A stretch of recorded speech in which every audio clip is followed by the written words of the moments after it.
Good morning. The time being 10:01, I'm going to open the public hearing on HB 1433 and invite the prime sponsor, Representative Kutab, to come up and introduce the bill.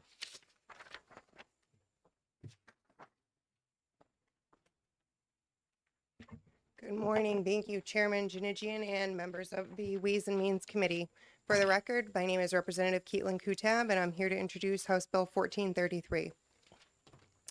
The availability of reliable childcare is crucial for parents to remain in the workforce, and currently there's a big shortage of childcare for working parents in New Hampshire. The average childcare wait list in New Hampshire is estimated to be about 12 months, according to the BIA. Addressing this issue is essential for maintaining the state's economic competitiveness. This bill aims to promote the creation and expansion of child care programs by offering a tax credit incentive to businesses. It introduces a business tax credit for businesses that establish new child care seats or expand existing ones by adding at least 12 seats after January 1st, 2027. Businesses can claim up to 50% of qualifying expenditures, and the credit can be applied against the business profits tax, the business enterprise tax, or a combination of both. The credits can be carried forward for up to 4 years, but they're not refundable. Qualifying expenses include capital investments such as acquisition, construction, renovation, or expansion of facilities, as well as operational costs like the first 2 years of operations for new programs or increased operational costs for expanded programs relative to the 2-year baseline. It's really important that we make this investment in childcare to alleviate the critical shortage in our state. This investment will help our state to remain competitive for businesses and to foster economic growth, ultimately attracting more businesses to our state.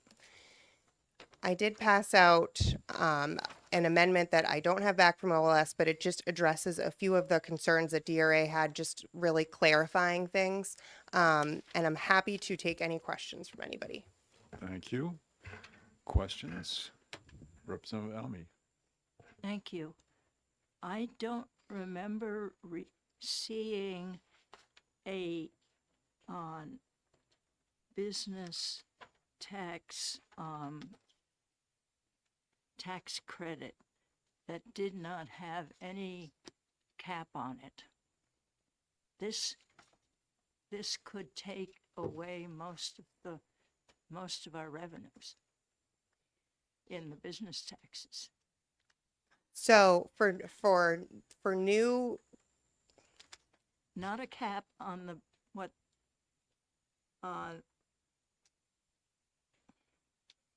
so for new on how businesses, we much- wouldn't have been expecting the revenue anyway.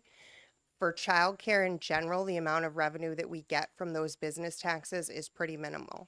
excuse me, I'm not talking about a cap on what they can ask for. I'm talking about a cap for the budget on how much we can spend. So, for instance, sorry, I think what's the what question? Representative Almy may be referring to is, for example, like the R&D tax credit is capped at 7 million, and companies can put in the request, but then it has to be prorated to how many, is that what you mean? Putting a Yes. total That kind cap of thing. amount? Yeah. If the committee feels that that is necessary, then that's certainly something that could be addressed. I do think that ultimately that this will grow our economy. I think that we're not in a position for a lot of businesses that are big to want to come here, because if they do come here, their employees, if they have employees that have children that are of childcare bearing age, they don't have anywhere to go. There's a 12-month wait list. So I think it's really an important investment that we make. I do hear the concern, but ultimately I think the shortage is a really critical thing that we fix. Follow up? The trouble is, if we go into deficit budgets, we are going to lose our credit ratings, which is going to mean that we're going to be spending a lot more money in the future, and businesses and municipalities are probably also going to be affected by the fact that the state is in dire straits. I'm sorry, I don't understand the That's a question. would you believe? Yeah, would you believe? Okay. Representative Tierney. Thank you, Mr. Chairman. Thank you for taking my question. Over here on page 1, lines 23 and 24, talks about operational expenditures. No. Now, correct me if I'm wrong. Oop,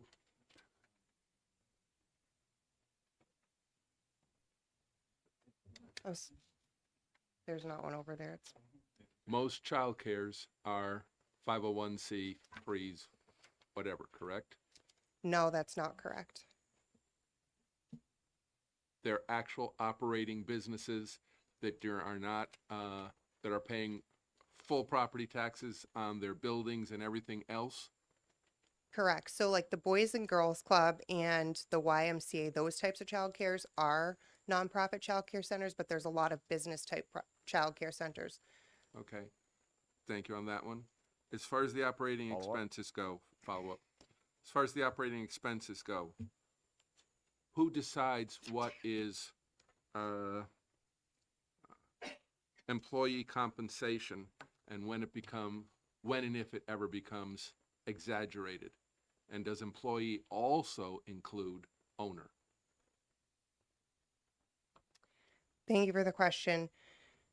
So this would be something where the DRA would be administrating it, so they would be able to verify if, just as if you filled out any tax credit application, you'd be swearing that these things are the truth just when you submit your regular taxes.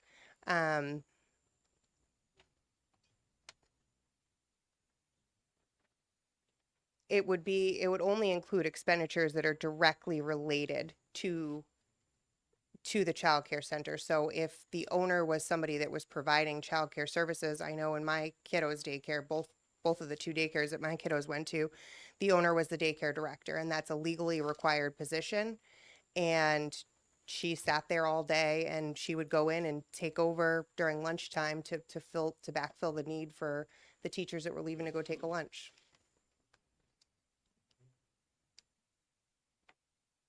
Other questions? Seeing none, thank you. Thank you. Next up is Representative McGuire, Dan McGuire.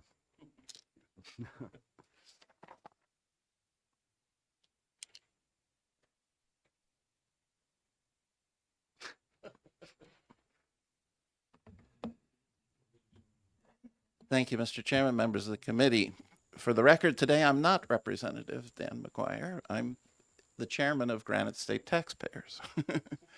So I'm speaking on behalf of Granite State Taxpayers. I am, obviously, you know me. But we are opposed to this bill, and Representative Almy started to kind of go in the direction that occurred to us. In general, this is really not so much a tax bill; it's a spending bill. It's spending money on child care, but in an unknown way, right? So we don't know how much of the credit will actually be given out, so we don't really know what the cost is. I've just handed out a bill, copies of a bill that is in the Finance Committee having a public hearing right at this moment, actually. And this is the same sort of thing. It's a child care, it's a bill to help child care by getting them more money for employee benefits and so on. But it's a known cost. It's an allocation of $15 million. And this was actually in House Bill 2, but the allocation in House Bill 2 was of federal funds, and the feds, it's looking like they will rule that we cannot spend the federal funds, and that's why the sponsor of this bill that I just handed out put it in. They want to switch it to general funds. You know, whether we do that or not is, you know, undetermined, but at least it's a known amount is my point. Okay. Secondly, this bill, in some sense, would distort the labor market. I would presume that people who work in childcare could also work maybe in nursing homes, assisted living, hospitals, schools, etc. And so if we make it more, those are all places that are hurting for employees also, right? So if we, put our thumb on the scale toward childcare, we're making it more difficult and more expensive for all of these other kinds of activities. And finally, I'd like to kind of go a little bit more into the math of behind the bill. So, which I think has some serious unintended consequences. And I'd like to use as an example Representative Barry's business. Representative Barry and his wife own a daycare place in Epsom, my town, and they're about to expand into Ware, which is their town. Okay, and let's suppose that business is wildly successful and makes a 20% profit. Okay, so 80% of their revenue goes to expenses and 20% goes to profits. Okay, which I think would be really good for such a business. How much tax would they pay, right? Well, if you take 20% and our BPT is 7.5% of that, right? That would be 1.5% of revenue would be paid to BPT every year. This bill lets you apply the credit for 4 years. So 1.5% for 4 years would be about 6% of a year's revenue. Okay? But the credit under this bill is a much bigger number, right? It applies to that 80%, and it gives you half of that 80% over 2 years, right? So 40% the first year, another 40% the second year. That's 80% of a year's revenue in credit. But at most, they could use against their taxes 6%. You see what I mean? And that doesn't even include capital costs, because this bill lets you have a credit also for capital costs, which those alone could be big. So this doesn't help Representative Barry's, the business I just described, very much, right? But what if some bigger company, Walmart, came in and started Kid Care, right? Walmart Kid Care, right? They, number one, don't have to make a profit on this, right? They could do this as as break even or loss leader, but they can use the credit against all their other taxes that they're paying, right? So for them, they could make use of the big amount of money, right, that's available here as a credit. So number one, if you were to pass this, I would think you would want to make sure that the credit is only going to the whatever is earned in the child care business, and not in the bigger entity, whatever that is, right? I mean, that would be a big change in this. And I guess I'll just take questions if there are any. Representative Schamberg has a question. Thank you, Mr. Chairman, and thank you, Representative, for this question. First of all, I'd like to say I see House Bill 1433. It's a market-based workforce support policy. That's the way I see it. That addresses the child care shortage. And it uses tax incentives. All right. Now, you've used some words here that this bill could possibly distort. It has unintended consequences. Unknown amount. Have we used tax incentives for BPT companies without knowing what the results are going to be of using those tax credits? Yes, thank you. Thank you very much, Representative, for this question. I think I know where you're going with this, right? You were probably talking about the credit in the interest and dividends tax when we used to charge it for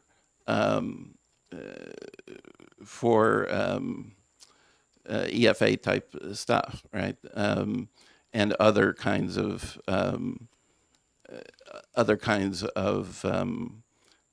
school choice type of programs. And I guess we still do that on the BPT as well, right? But in that case, I would draw the distinction that those expenses are those programs are alternatives to things that are normally expenses of the state, right? This kind of business is an expense of the parents, right? But the schooling stuff is an expense of the state. And so by encouraging school choice, yes, we're encouraging alternatives to school, but we're also, I think, lowering the expenses to the state and the municipalities by not occurring. Those education expenses don't occur. Representative Elmy. Thank you. Aside from that example, which I think is very tenuous, did you pass around something that he was reading from that we don't have? No, he was just quoting me, I believe. Oh. The only thing I passed out was that other bill. What was it? Yeah. 15 Okay. something? Thank you. 1566. Thank you. Representative Opal. Thank you, Mr. Chairman, and thank you, Representative, for taking my question. And I would agree that was some verbal gymnastics in comparing EFAs and this bill. But did I understand you correctly to suggest that this bill would permit a business like Walmart to deduct expenses that were not related to childcare? Thank you for the question, and that's the way I read it. I think it's a credit to the business. I don't see that in the bill that it restricts it to, profits earned from this particular division or, this particular area. Well, maybe I'm missing something, but if I'm looking at, we'll say starting on line 26 of page 1, I think it's page 1, it says, well, even before that, it talks about what operational expenditures are. Means the operating expenses of a qualified child care facility, including employee compensation, et cetera, 26, allow a child care creation tax credit for eligible businesses for qualifying expenditures as follows: A, expenditures in acquiring, constructing, rehabilitating. I mean, it goes on very specifically, and I'm not sure that I see there may be other questions about this bill, but to suggest that a business like Walmart could deduct non-child care related, I just don't see that. It looks pretty specific to me. Yes, thank you. I'm not a lawyer, but I understand. Thank you for the question. So all that stuff is about calculating the size of the credit, right? Is my credit $10,000? Is it $1 million? Is it 10 million? Whatever it is, right? But then when it comes to paying my tax bill, I have a bill, for my entire business of $10 million or something, and then I subtract off credits, right? So I don't see a limitation here that says that when it comes to the subtracting off from my bill part, to limit it, you see what I mean? To limit the amount of a credit I can get. Anyways. one last follow-up. I guess I'm missing your point, Representative, honestly, because Okay. it seems to me there are other credits, tax credits, deductions that we give businesses, that we give individuals. And for example, you can't say, well, I purchased a new pool for my home and I'm going to depreciate that under the business profits tax. Very clearly that would be a violation. So you know, if you lay out in this bill, as I think it does, very specifically, here's what qualifies under the credit, yes, then you take out whatever that amount is and you can deduct it against what you owe for business taxes. But I don't see the ability of a business to deduct non-childcare related operational expenses. Thank you for the question. So I'm not saying they are, okay? So in my example, let's suppose Walmart starts up a childcare thing and it costs them $1 million to do so with the employees and everything else, right? That $1 million, this bill lets them deduct 50% of that, right, for 2 years. So 500,000 in the first year, 500,000 in the second year, call it $1 million. Okay, that was their expense of running this childcare thing, right? Let's say the childcare part of it brings in $1 million a year. Okay, so it has no profit. Okay, but the rest of Walmart has 100 million in profit or something, right?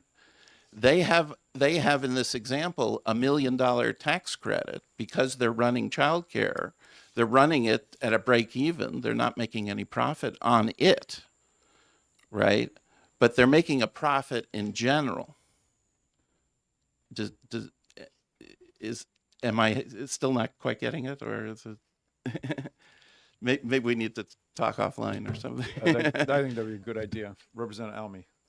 Yes, I suggest that we should ask the DRA to think about this question if they haven't already.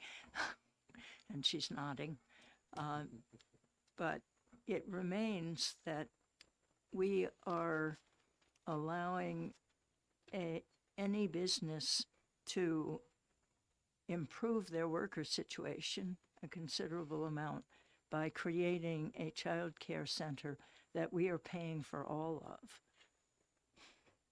Do you have a question for And- Representative McGuire? And that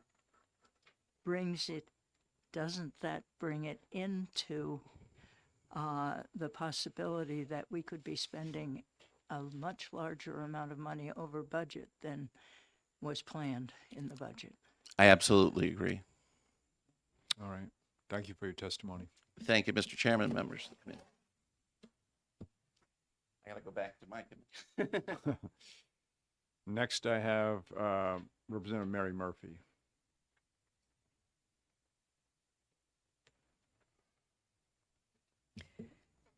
Thank you, Mr. Chairman. Thank you, members of the Ways and Means Committee. So I rise in support of this. I'm a co-sponsor of this bill, and it's largely part of the strategy that I have been promoting to try and recruit more businesses to relocate to the state, and in particular, high-margin, large businesses, since they are the major contributors to the business enterprise and business profit taxes. One of the objections we frequently hear is the lack of affordability and more importantly, availability of spots in these childcare facilities. And so I viewed this bill as a way to target these larger employers to improve their own supply of childcare and address this obstacle to relocation. I do share Representative Almy's concerns and Representative McGuire's concerns about the cost of this, and I would suggest that perhaps I could work with the prime sponsor on an amendment to address that in some fashion. But I think it's undeniable that the state has a child care affordability and availability crisis, and we have to do something proactively to address that. Thank you very much. I'm open to questions if there are any. Representative Elberger. Thank you, Mr. Chairman. Thank you for taking my question. We've had a discussion recently about immediate and longer term impacts. So one of my questions here is, while I would agree with you that in the long term, we might be able to be bringing in large businesses where they would be paying more in the way of business taxes, there is going to be, at least as I see it, at least a several-year lag before that would happen. And in the meantime, this bill has no cap on the expenses. which means we are going to be paying more. So I'm wondering how you look at that in terms of the impact on the state budget. Well, I think that, we need to amend this bill in order to contain the cost. I agree with that concern because in the last bill, obviously in the HB2, we're carrying forward, we had to take money out of the rainy day fund, and that's very concerning to me as a fiscal conservative. So I'll work with the prime sponsor and DRA, and we'll try and figure this out. But I think that the lag is not necessarily as long as you think. Like, we already have evidence that companies are beginning to relocate to the state, in part because we have we have the lowest business tax rate in New England, and that's helping us recruit companies from Massachusetts in particular, which is much higher than we are. So, Follow up? mhm. I'll go back to timing. Mhm. Even if they're moving in today, are they moving in such a way that they're going to be fully operational? And how long would we need to have them be able to do this support for daycare? And by the way, I don't believe that there's anybody in the room who doesn't think that we need more available and accessible childcare. I'm one of them, certainly. Right. Thank you for your question. The companies that have moved here to date, particularly in response to the right to try legislation that was passed last year, are up and running in fairly short order. And, it's not a multi-year process. They're going into buildings that have been renovated for the specific purpose of leasing. So the mills in Manchester are a good example of this, where the company can be up and running in pretty short order because they don't have to build a building.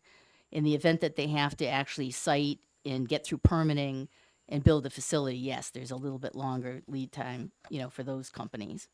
Thank you. Representative Schamberg. Thank you, Mr. Chairman. Thank you for taking this question. This credit encourages business to invest their own capital into these structures versus maybe reducing the need by the state. Am I correct in stating it that way? Well, I think that based on the fact that it's usually the larger companies paying these taxes, yes, they're going to be addressing their own supply problem, but at least they're not, putting additional pressure on the existing childcare, entities that we already have in the state. Representative Opal. Thank you, Mr. Chairman. Representative, I sit on an economic development committee in my town. And I would you believe that most of the businesses that we are talking to, trying to recruit coming to Canaan, don't mention taxes at all. Mhm. What they mention are childcare because of the availability of employees and housing, Right. and then public education, the educational system. Those are the three things that come up again and again and again. Would you believe that? I believe that, and housing is also, frequently an objection. Representative McGuire talked about the unintended consequence of possibly taking workers away from other professions, like working in nursing homes. I beg to differ with that only because there is usually the childcare workers are getting early education certification or degrees from local universities. And so it's a different career path and it's a different, kind of mindset working with really young preschool children versus, elderly in need of, assisted living or nursing home care.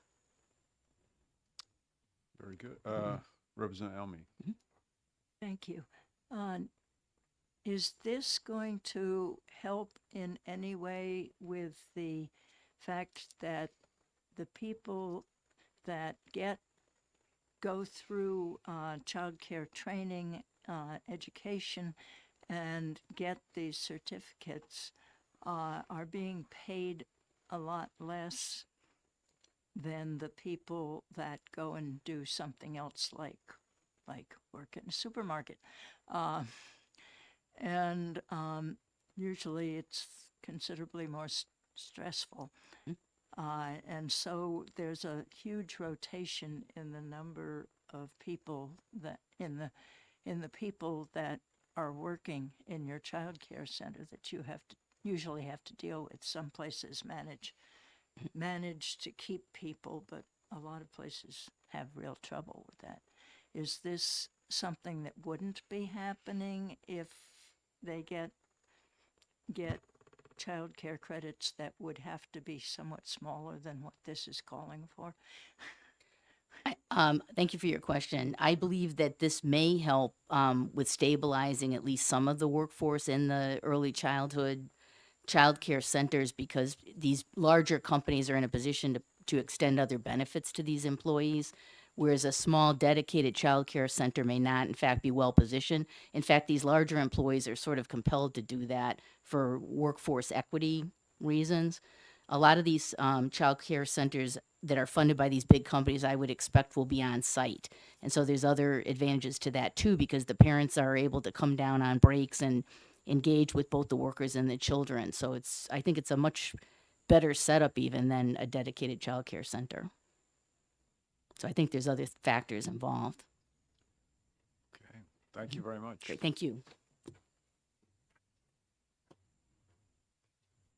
Next, I have Natch Grays. Thank you, Mr. Chair, members of the committee. Nate Grays, for the Business and Industry Association, the Statewide Chamber of Commerce. As you've all heard today, the availability of childcare is an issue that impacts New Hampshire's economic competitiveness.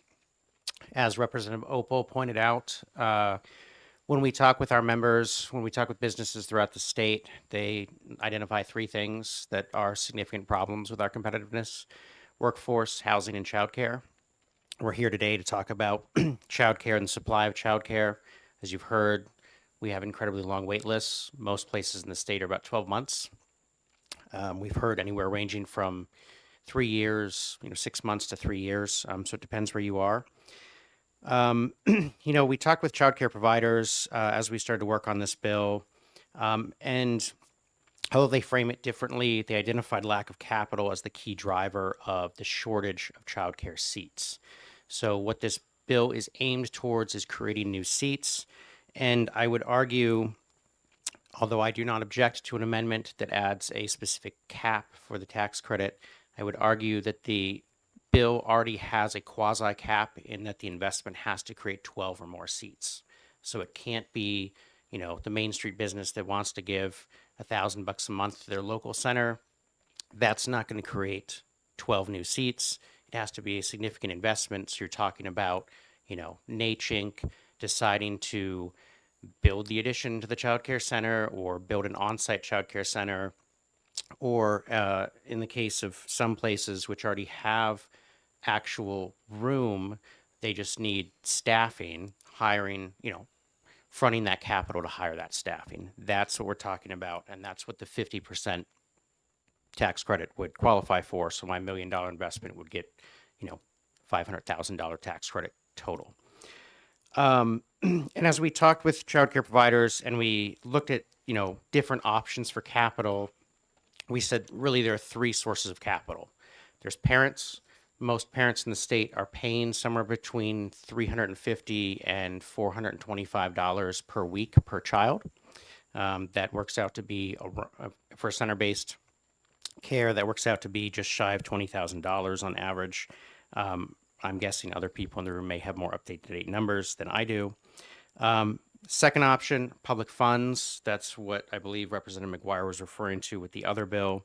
And the third way is philanthropic dollars. And that I'm encompassing business investments in as well. And that's what we're trying to target here, because we know the status of the state budget. We're trying to find a different option for capital to flow into this area of the economy to help solve the shortage. So that's why we're in support of this flexible business tax credit. We think that this is a way that can actually result in more seats.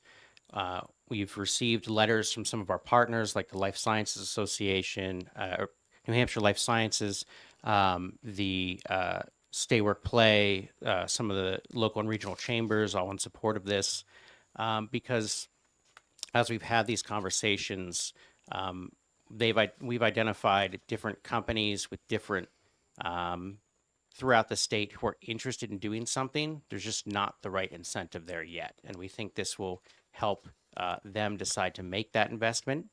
It's a short-term tax credit in that when you're looking at something like the operating cost, it's only 2 years. But that will be enough of an incentive to be a hook to make them make that investment and continue to make those investments. And as we see supply increase in local areas, we'll see opportunities for filling the needs in those local areas. Demand will lessen because we'll have more supply, right? That may have some impact on prices. That may impact the cost parents are feeling. We're not sure yet, but we are trying to find a solution that will work well within the constraints of our current economy. Happy to take questions. Representative Opal. Thank you, Mr. Chairman, and thank you for taking my question. At least anecdotally and from some personal experience, it seems to me that expanding opportunities for childcare and perhaps making it more financially available would have an impact both on people entering the workforce who might otherwise be precluded if they have children and they don't have an option to take care of them. And that I would think it would have an impact in terms of a parent's potential productivity on the job, knowing that their child was being cared for in a secure and a secure setting. But that's anecdotal, and I'm wondering if BIA or others have more rigorous studies, evidence demonstrating either or both of those points in terms of expanding the workforce, bringing people in who can't otherwise because of childcare responsibilities and productivity. Yeah. So what I would point out a couple things here. One, when businesses are trying to hire folks, they either have to pick from the existing talent pool, or they have to recruit from somewhere outside the immediate geographic area. And what business leaders keep telling us, and we have that in as kind of our part of our 2025 business leader survey, is childcare is an issue. And childcare is an issue because when they go to hire someone, and let's be clear here, we have the oldest workforce in the nation, second oldest population in the nation.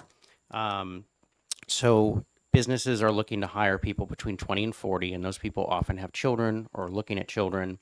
And so when they're making those recruitment efforts, if the answer is, I can hire you, but I can't pay you enough that it's going to be your salary plus some, plus whatever your spouse makes, because they have to drop out of the workforce for 12 months because they can't get childcare, that's not a good answer.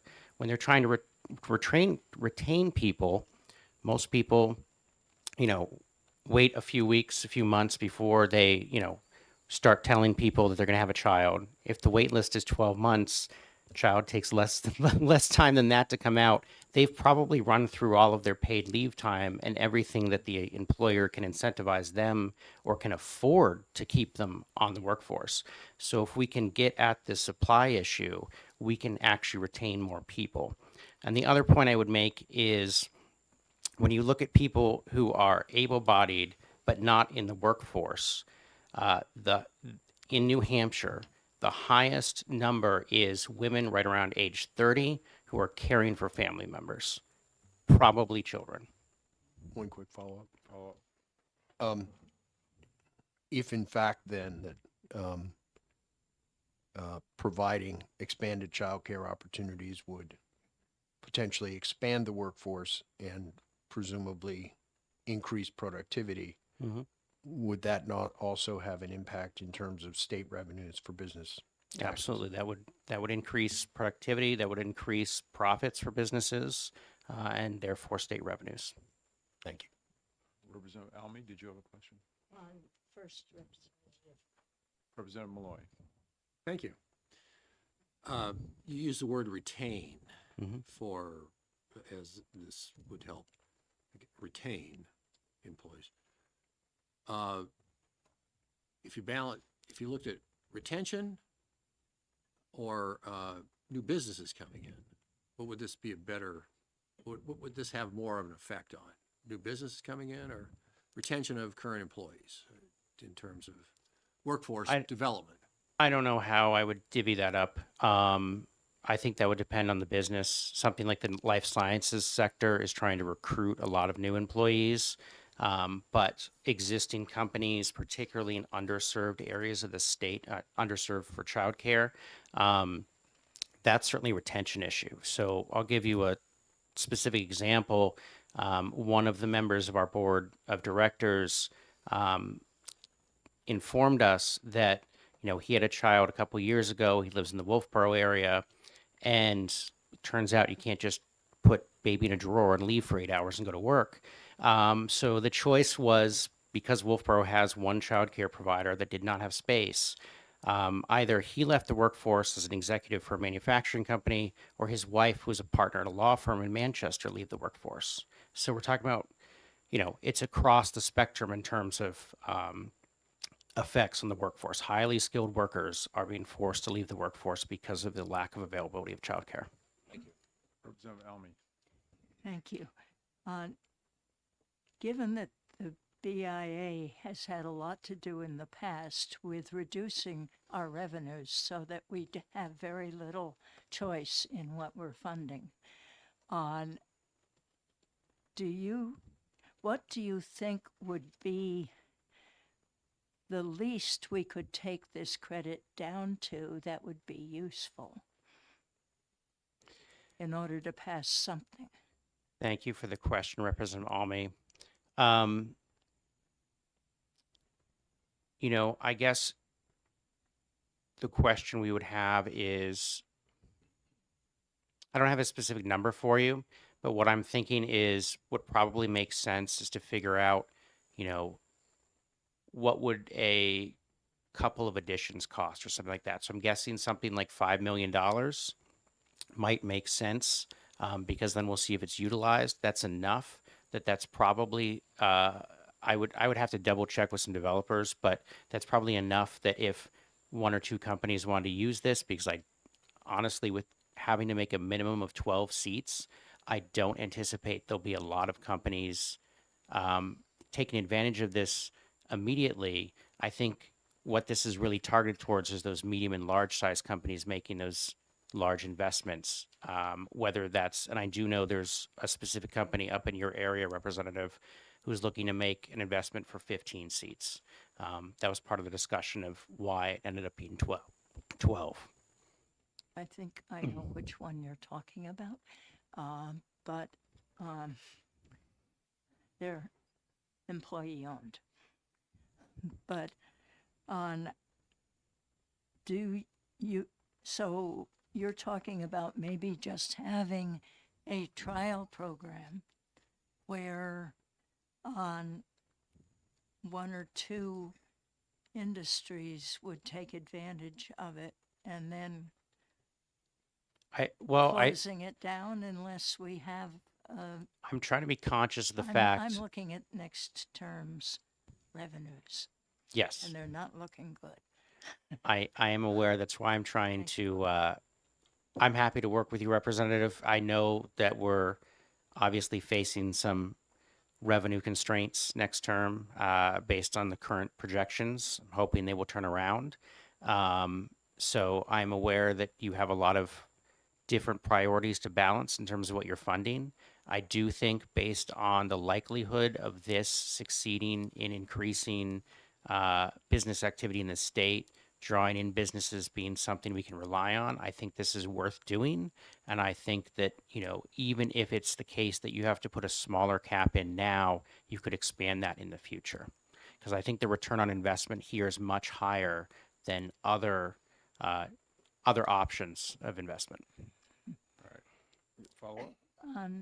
Follow up. It just occurred to me to bring that one in. We had the Boys and Girls Club being courted by our previous person. Oh dear, this is me.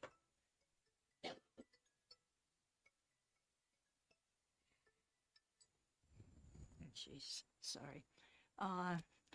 Courted by our previous manager. city manager.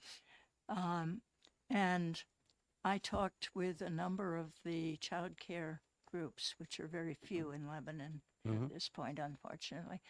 But they were worried that because the Boys and Girls Club would be paying a great deal more money to their workers, that their workers would all go to the Boys and Girls Club and they would have to shut down, which would not have produced a increase in the city of Lebanon. It would have produced probably a decrease in the city of Lebanon because they were only going to take 200 kids. And would this be a problem if we're subsidizing, especially for the first 2 years, subsidizing the costs for the industries that can afford to do this, and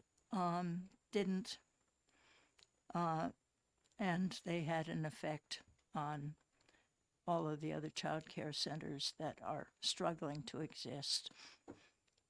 Thank you for the question. I don't think that would have an effect. And the reason I say that is because of the way this tax credit functions, you have a few different options. You could have a company decide to do an on-site child care.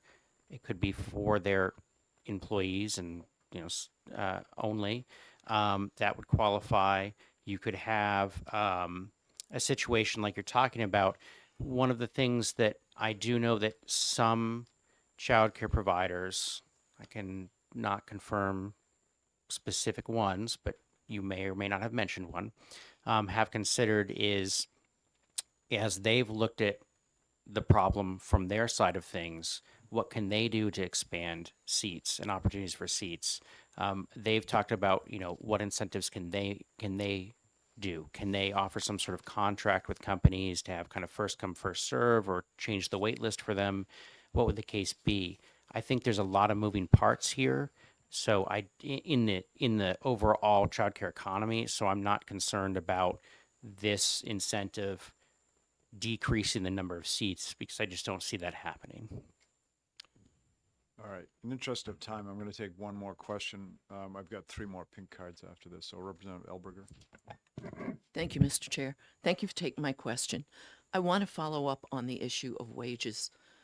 One of the things that we had heard at some time last year, I think, was that people in childcare have wages that are so low that they can go to places like Walmart and get paid as well. The cost of replacing staff is higher than keeping them. What, if anything, do you see this bill doing that would make sure that the staff members who are hired are getting sufficient wages to not decide to leave and go to work for Walmart? Thank you for the question. This isn't a wage bill. It's really focused on availability and being able to provide incentives, put those in place for making the kind of investments to do that. I do know that, there is an economy of scale, just generally in economics. And I have heard childcare providers talk about that.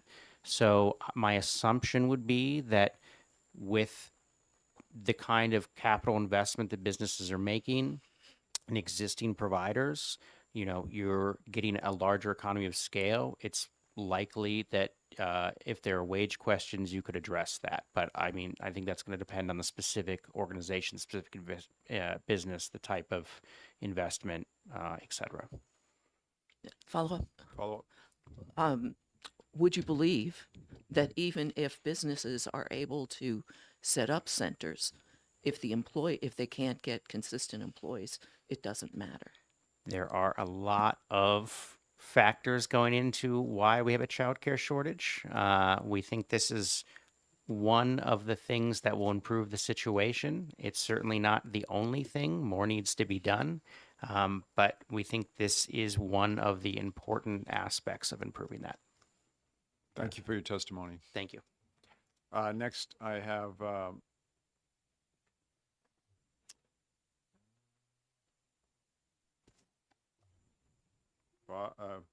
Ben. Oh, Ben Van Camp, I think.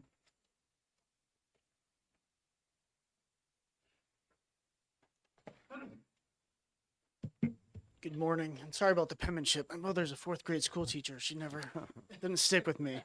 My name is Ben Van Camp. I'm the president of the Chamber of Commerce in Portsmouth, New Hampshire. I'm here to represent my fellow Seacoast chambers, and that's combined. We represent about 800 local businesses, 1,200 local businesses. I'm sorry, and 30,000 employees in our region.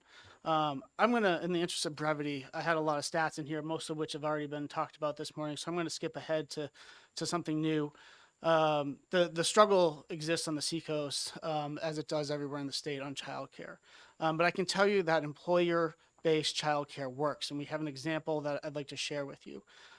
In Durham, New Hampshire, there's a senior living center, assisted living center, Harmony Homes, to address some workforce issues they were having. They invested in 2021 in an on-site childcare for their workforce. That's a relatively small company, but I spoke with the CEO, John Randolph, to see what impact that's had over these past few years for his business, and he said it has been tremendous. It has increased their retention, increased their ability to attract new employees, and obviously to keep those new employees. And it has resulted in a better quality of life for not only the parents, but also the little ones as well. It reduces the amount of time that the children are away from their parents because there's less of a commute. You don't have to go to the childcare, then to work, and then back, and there's less time in the car. And it also allows them to interact with their children throughout the day. New mothers can breastfeed if they so choose during the day and interact. People can take lunch breaks and be with their children, and it increases the amount of time that parents and children are together, which we all know is critical in those early years.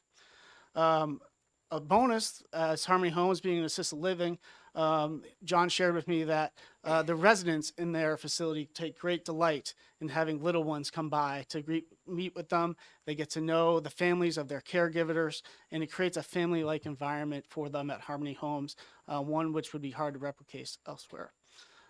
This tax credit will help employers decide to make the same kind of investment that Harmony Homes made. It'll make that just a little bit easier. This tax credit will help the Greater Seacoast see shorter wait lists, which are well over 12 months locally, help more young parents get back to work and into the workforce, and strengthen our economy. I encourage you to support this bill, and I'm happy to answer any questions. Questions? Representative Ulrich. Harmony Home did this with no tax credits, and they did it for their own benefit. I would say Harmony Homes is a different bird. They have also taken upon themselves to build a village of tiny homes so that they can house their employees as well. So they are very forward thinking. I think it proves that it works, but I don't think most employers are willing to put that investment out there without some sort of help. And I think this incentive would help tip that scale and encourage more employers to follow in their footsteps. All right. Representative Elmy. Yes, is Harmony Homes trying to proselytize in the business community? I'm sorry, what was that? Is Harmony Homes trying to proselytize in the business community about this? Because it is to the advantage of the employers, but very few of the employers seem to be interested in doing it so far. I think Harmony Homes has been well known on the Seacoast for their forward thinking and creative solutions to their workforce challenges. We have given them awards at our chamber. They're receiving the Business of the Year award through the Dover Chamber, and it's not because they provide, which they do, excellent care for their seniors.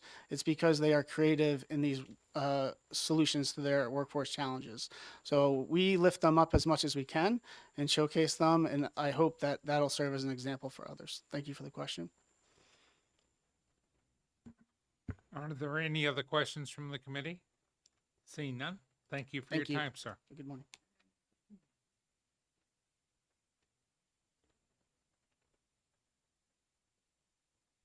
Next, I have Brianna Marceau.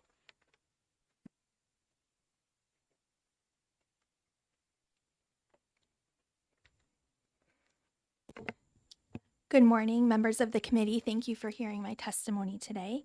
My name is Brianna Marceau. I'm the president and CEO of the Greater Concord Chamber of Commerce, representing nearly 850 businesses from the capital region. Today, I'm here in support of HB 1433. Testimony we've heard from others today has underscored the scale of the childcare shortage in our state, the cost to families, and the impacts it has had to workforce participation. I want to emphasize why HB 1433 can offer a practical solution to businesses. This legislation could incentivize local employers to invest in childcare in ways that fits their size, workforce, and community, whether that's partnering with a local provider, supporting shared childcare facilities, or contributing to new capacity in high-need areas. It encourages innovation without imposing mandates, and it recognizes that solving childcare challenges will require both private and public sectors working together. It leverages private investment to address this critical workforce constraint. We've heard discussion today about large employers, but the flexibility of this bill is especially significant for small and mid-sized businesses as well, which make up the backbone of our economy in the Granite State.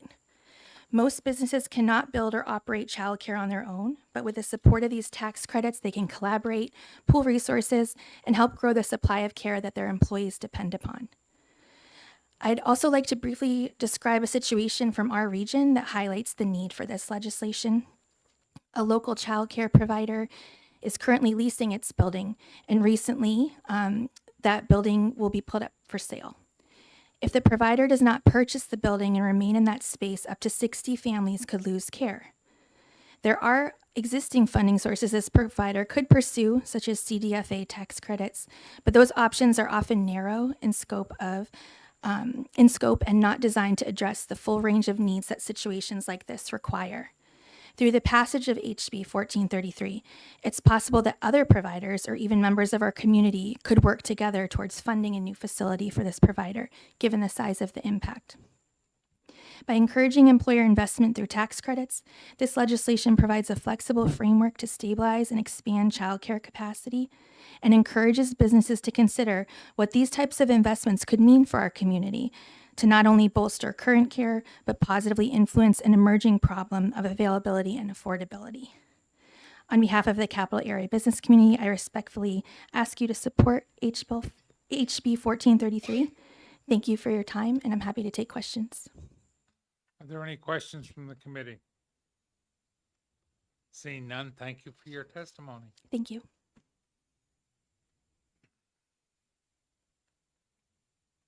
I'll next call Trina Engelfinger. Did I get close? You got it. Thank you.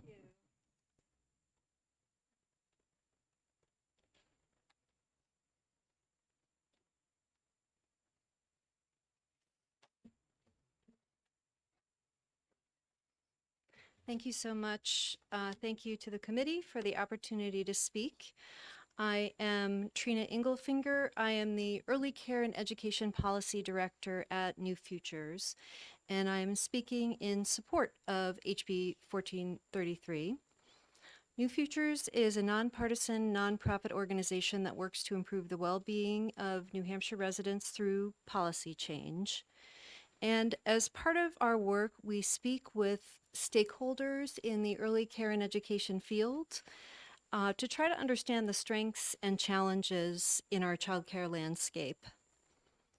And one of the obvious strengths is the diverse array of high quality, expertly run childcare programs across the state in centers, homes, and church basements.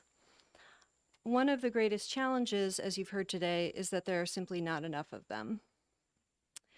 Even if our child care centers were operating at 100% of licensed capacity, we would still be short more than 9,000 child care slots in the state right now. And the number of licensed programs has declined by about 11% in the last decade. And what that means is that some communities are losing access to childcare. We're having an increasing number of childcare deserts in the state. And these shortages are costing the state between 158 and 247 million per year. And that includes between 35 and 55 million per year in business revenues and between 9 and 14 million per year in lost tax revenues.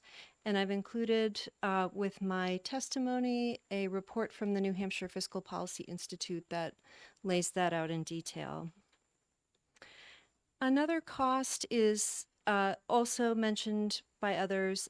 We're starting to see that childcare shortages are affecting our state's ability to attract and retain a stable workforce. In particular, a Stay Work Play survey of our young workforce identified childcare availability as one of the biggest concerns about living in New Hampshire, with 85% of those surveyed indicating that in New Hampshire it's a significant problem and perhaps worse than in other states. This is a problem that we can solve, and HB 1433 creates a pathway to start to do that. It creates meaningful incentives for businesses and will yield high returns for families and the state.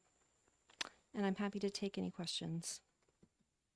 Are there any questions from the committee? Hearing none. Thank you for your time. Thank you all so much.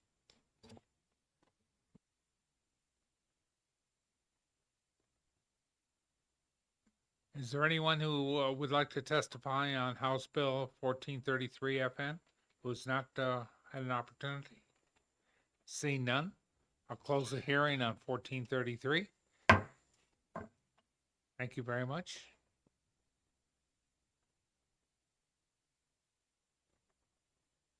Next on our agenda is 16.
I'll open the public hearing on House Bill 1646 FN and introduce the prime sponsor, Representative Sweeney.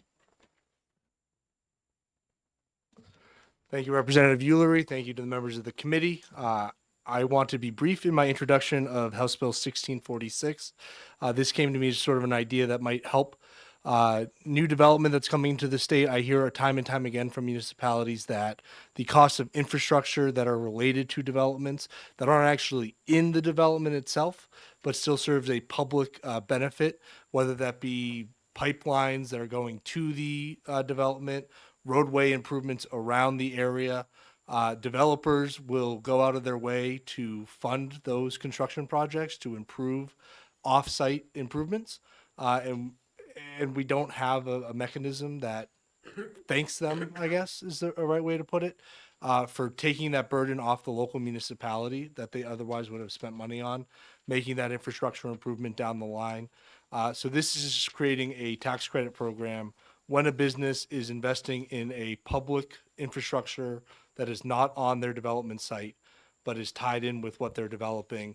They can get a business tax credit for that investment, for the value. Has to be approved by the municipality. They can't just go out and say, we're building a $1 million park with a art piece that's $900,000. That wouldn't fly unless the municipality approved it, and those would be the guardrails.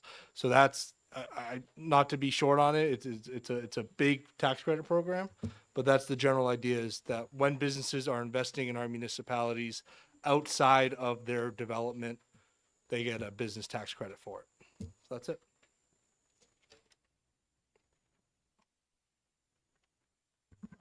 Thank you. I'm a little confused.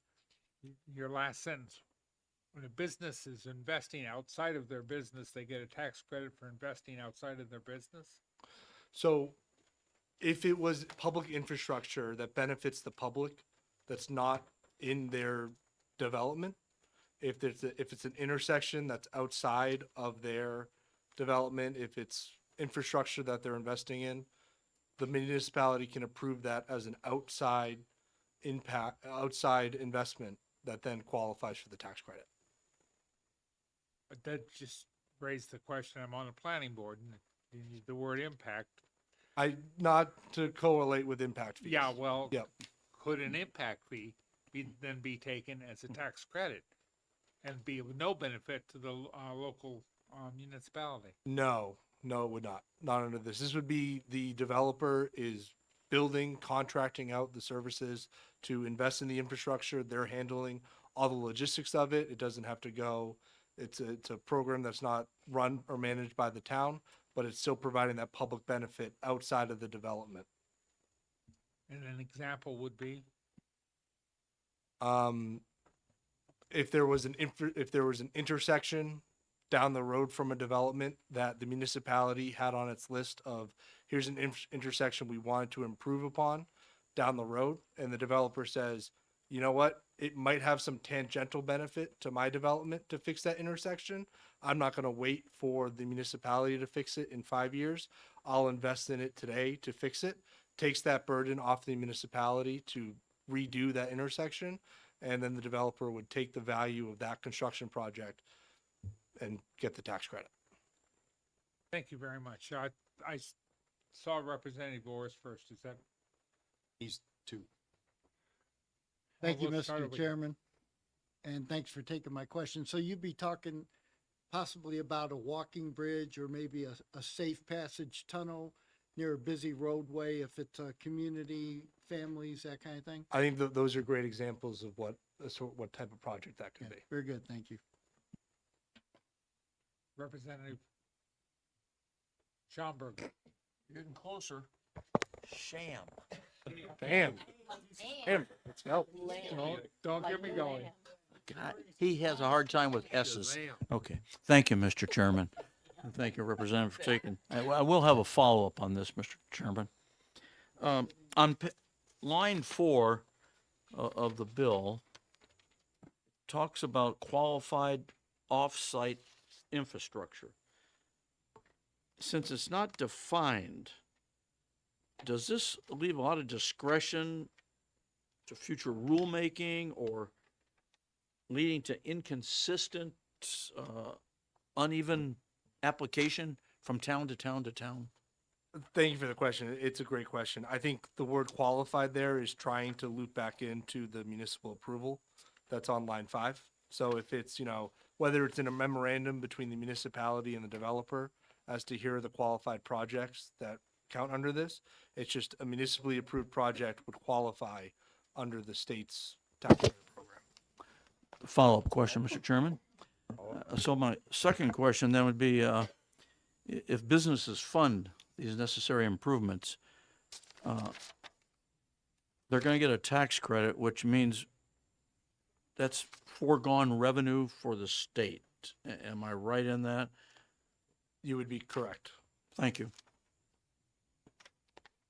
Representative Opal. Thank you, Mr. Chairman, and thank you for taking my question, Representative. I just want to follow up on something Representative Schamberg raised, and that's that issue of qualified, the definition.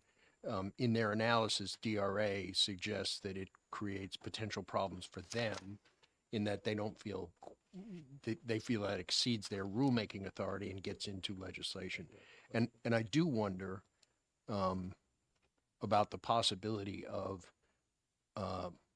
Town A saying, yeah, that's qualified, we think that works, and a similar project and Town B says no, and now you've got the potential for litigation and and all sorts of and I'm just wondering, and maybe you haven't had a chance to think about this, but I also serve on a planning board and certainly understand how this, you know, could be helpful to the municipality as well as to the developer. But I'm just wondering if you've thought at all about maybe trying to come up with a better definition of qualified. And I recognize it's probably difficult, but Sure. Thank you for the question. And I did read the fiscal note, and I do think that if this is something that the committee wants to move forward to, I'm happy to offer up an amendment that would satisfy those things. It might be that there's a specific list of project types that would qualify under the program, and then that's a statewide list of, you know, it's sidewalks, it's infrastructure, it's intersections, pipes, water, sewer, those sorts of things. It might be better as a full list out in the bill as to here are the projects that would qualify, and then let the towns go through it that way. follow-up. Just a quick follow-up. It also occurs to me that you get potentially into, and this has not happened in my town, but I think it's happened elsewhere, where developers have been asked to build a Little League baseball park 3 miles away from whatever project, you know, and so maybe is included in the list is some Recreation. geographic parameter. Oh, sure. You know, something.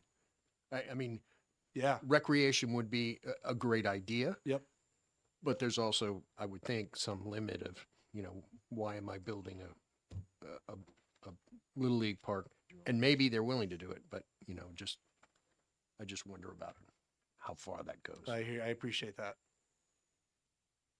All right, I see lights going off and on. Representative Spar. Thank you, Mr. Chair. In the last bill, Representative Almy had indicated her concern about the size of the liability to the state, and asked if it made sense to put a aggregate cap or even a specific cap, so specific cap for each project and or an aggregate cap, so that, you know, we lost $67 million this past year as a state, and it's not looking too promising this year. So what are your thoughts on that? I think I would defer to the committee as a whole on whether a cap would be appropriate for this sort of program. I'm trying to think in my mind as to what value that these projects would have that a developer would be willing to invest in. And it's, I can't say definitively that you're never going to see a project more than $15 million go through this program. Obviously, some public infrastructure becomes very expensive, but it would still be something that the developer would have to pursue. So I think in the applied version of this tax credit program, I don't think it would go out of control per project. I don't like, but if there's a development in every town that uses it, then there might be the need for an aggregate cap. Not knowing the numbers off the top of my head or what we'd be actually looking at, it might make sense for this committee to put a cap in on it, but right now I don't think I can commit either way. Representative Tierney. Thank you, Mr. Chairman. Thank you for taking my question. Instead of a dollar figure for the cap, would a percentage figure possibly be a better way to do it? In other words, a percentage of what you, Mr. Business, just spent for that roundabout, whatever the heck it is, against your taxes versus an actual dollar figure. That might be the way to do it. And I think it would just a big component of this is whether or not it helps the project pencil out for the developer. So if you make it more fluid to a percentage, that might work, because as they're investing in New Hampshire, there's going to be a long-term return on that investment as well as just the short-term tax credit that they get here. Any other questions? Follow up. And wouldn't it be a good idea to leave art out of the, if they put a park in? Because your taste in art, mine, the chairman's might be completely different. No, I thank you very much for the question. It reminds me of something the lottery executive director likes to talk about, where in Massachusetts they had a program for the casinos. If you invested $1 billion in the state, you get a tax break on what your slot revenue on the slot tax is. And Encore put in a lot of very expensive art displays that were valued at a certain amount that wasn't a real investment, but it allowed them to qualify for that $1 billion investment.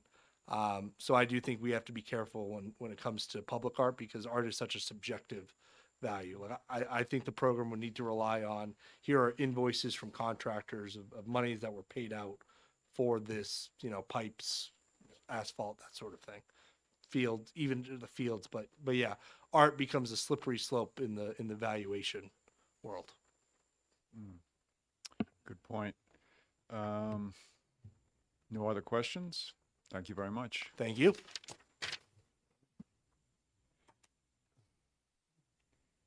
And I have a pink card for Jennifer Ramsey, DRA.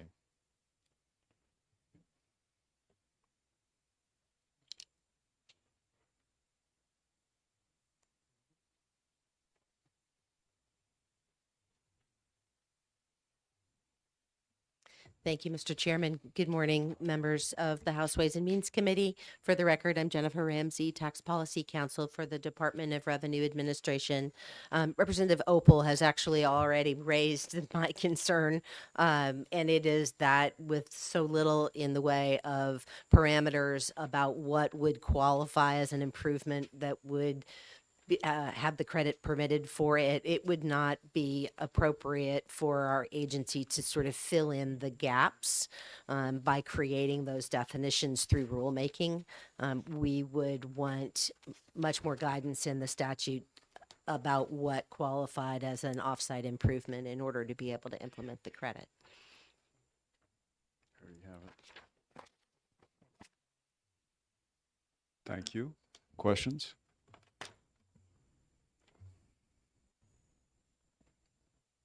Oh. I'm sorry. Yeah, sorry, Uh, just we do have a question. quick follow-up on your difficulty in rulemaking.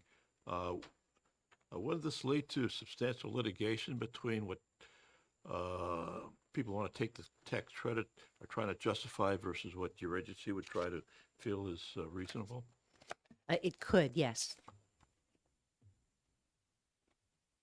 Okay, now seeing no more questions. Thank you. Is there anyone else who would like to testify on HB 1646? Seeing none, I'm going to close the public hearing on HB 1646.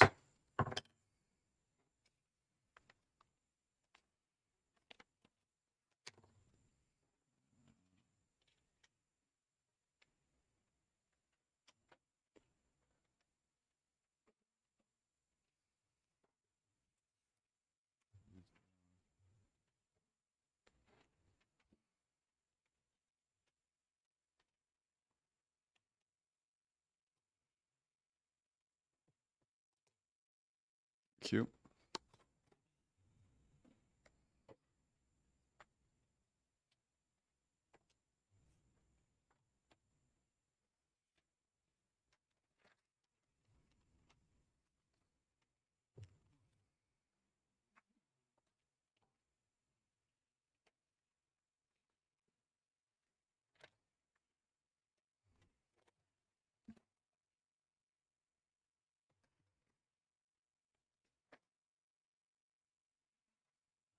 Okay, the time being 11:20, I'm going to open the public hearing on HB 1435 and have Representative Bogart introduce the bill.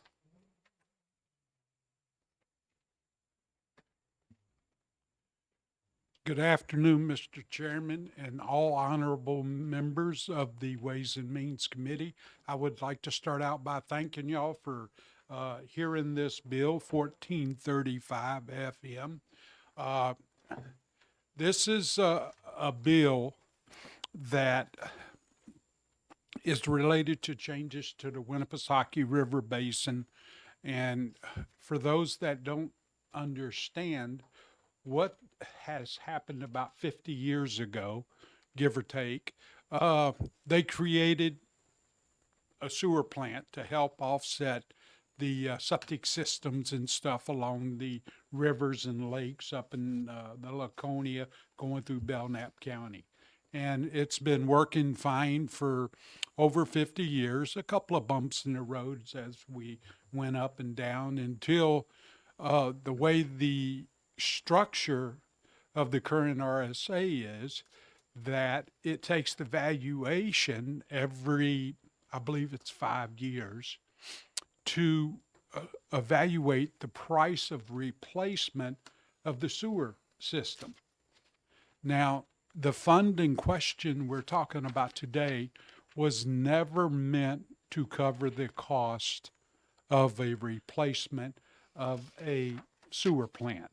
And if one was to look at the current pricing of a sewer plant, it's approximately $350 million. So what this fund was set up to do was to provide money, which the ratepayers are the ones who actually provide the funds for this, so that, let's say you had $1 million breakdown in the system. This fund would cover that $1 million work, so there would not be any problems to the state as far as having to finance anything because the cash is on hand. Currently, the fund carries approximately $5 million. So that type of work could be covered. It also covers the fact that where there's approximately 10 communities in this group that the Winnipesaukee River Basin covers. So if the breakdown happens within one of those communities, that community then would be responsible to repay the hypothetical $1 million back to the fund over a 10-year period, which is reasonable because then it levels out the cost. Because remember, the ratepayer is the actual person paying it back. So the ratepayers in that community get a more level sense of 10 years of payback, and it doesn't crush them all at once. Now, the current fund level that all of the communities that this serves was at 5%. And the goal was to try and have a $6 million fund balance in this so that all these kinds of projects, now it's going to vacillate up and down, because it's an in and out fund. It's not, it's money's moving in, money's moving out. So somewhere between 5 and 6 is the average everybody's kind of comfortable with. At 5% of $350 million, you can now start to imagine that cost impact to the ratepayer, the human side of this equation. If we cannot readdress this to the 2% level, which at 2% would still, because that $350 million is not going to go away as part of the formula, the 2% would provide the same level of funding that it would be before that it went from 100 million to 350 million. So the pros and cons as far as the state's concerned, it has, even though it has a financial note attached to it, it's not funded at all by the state. All the labor is paid for through the Winnipesaukee River Basin sewer. The state doesn't pay these wages. It doesn't pay for the operation. It has zero financial responsibility to this. So all the financial responsibility is borne by the ratepayer. Now, that's the pros of it, because all the state's doing is has an oversight ability of doing it, and that's the way it was set up 50 years ago. Now, some of the cons of this, if this change does not happen, it's going to have a human effect on all of the people that live in those areas. Because if the rate goes up, the apartments that are owned and supply all the water and sewer to these buildings, they're going to have to increase their rent in order to cover the cost. Now, if you think about Belknap County, you have a lot of folks up there that live paycheck to paycheck. They're on the edge. And $50 here, $100 there is going to mean the difference of making rent and buying food. And that's a reality. This just isn't, me sitting here trying to get your emotional. This is a true effect of it. You have elderly population that live up there. They live on fixed incomes. And I'll give you an example. My water bill is, the water portion of my water bill is approximately $50, give or take a few bucks. My current sewer bill is 3 times that amount just to flush your toilet. So now, if we don't make some of these changes, that's now going to go up to over 4 times my water bill. So if I spend, hypothetical, a quarter on the water to flush my toilet, it's going to cost me $1 to flush it. I can fill it for a quarter, but it's going to take $1 to flush it. Those are hypothetical numbers, as I'm not a professional sewer person. Okay. I do have Ted Dyers, who's the assistant director for New Hampshire Environmental Services. And I have Wes Anderson, who is the chair of the Winnipesaukee Advisory Committee. They would be able to answer all your technical questions that you may be.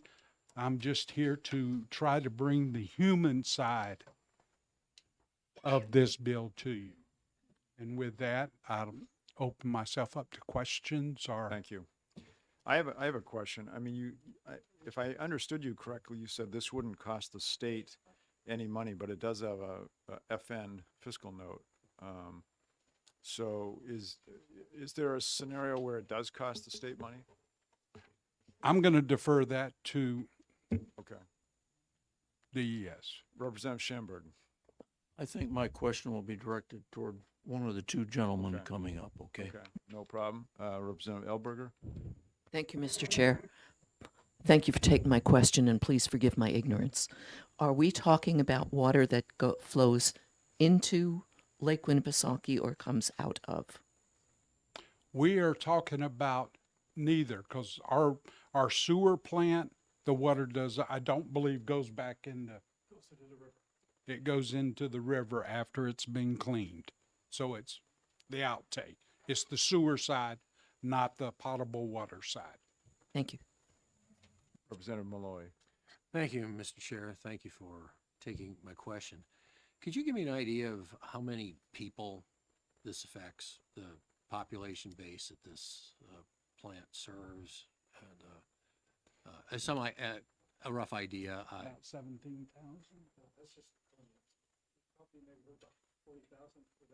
40,000 people, Okay.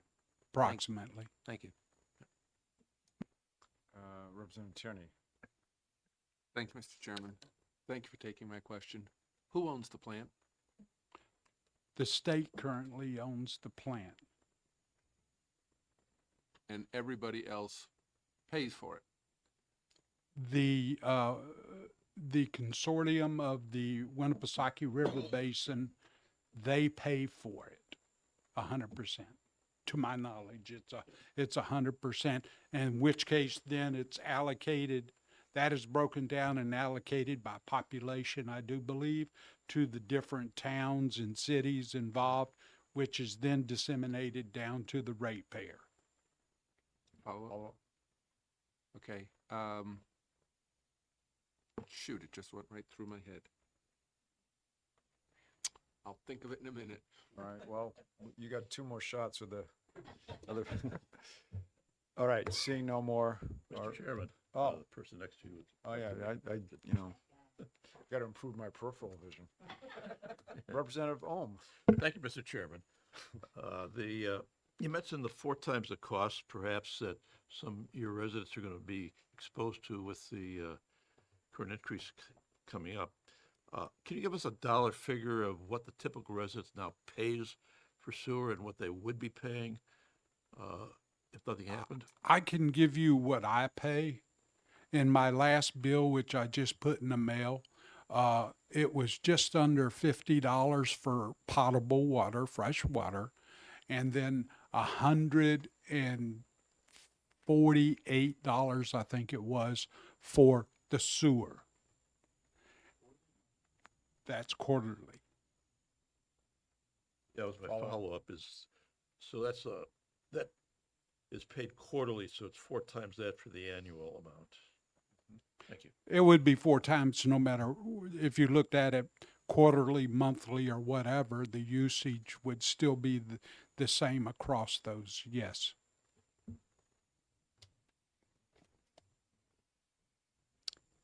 Okay, thank you for your testimony. Thank you. Next, I have Ted Deers from NHDES.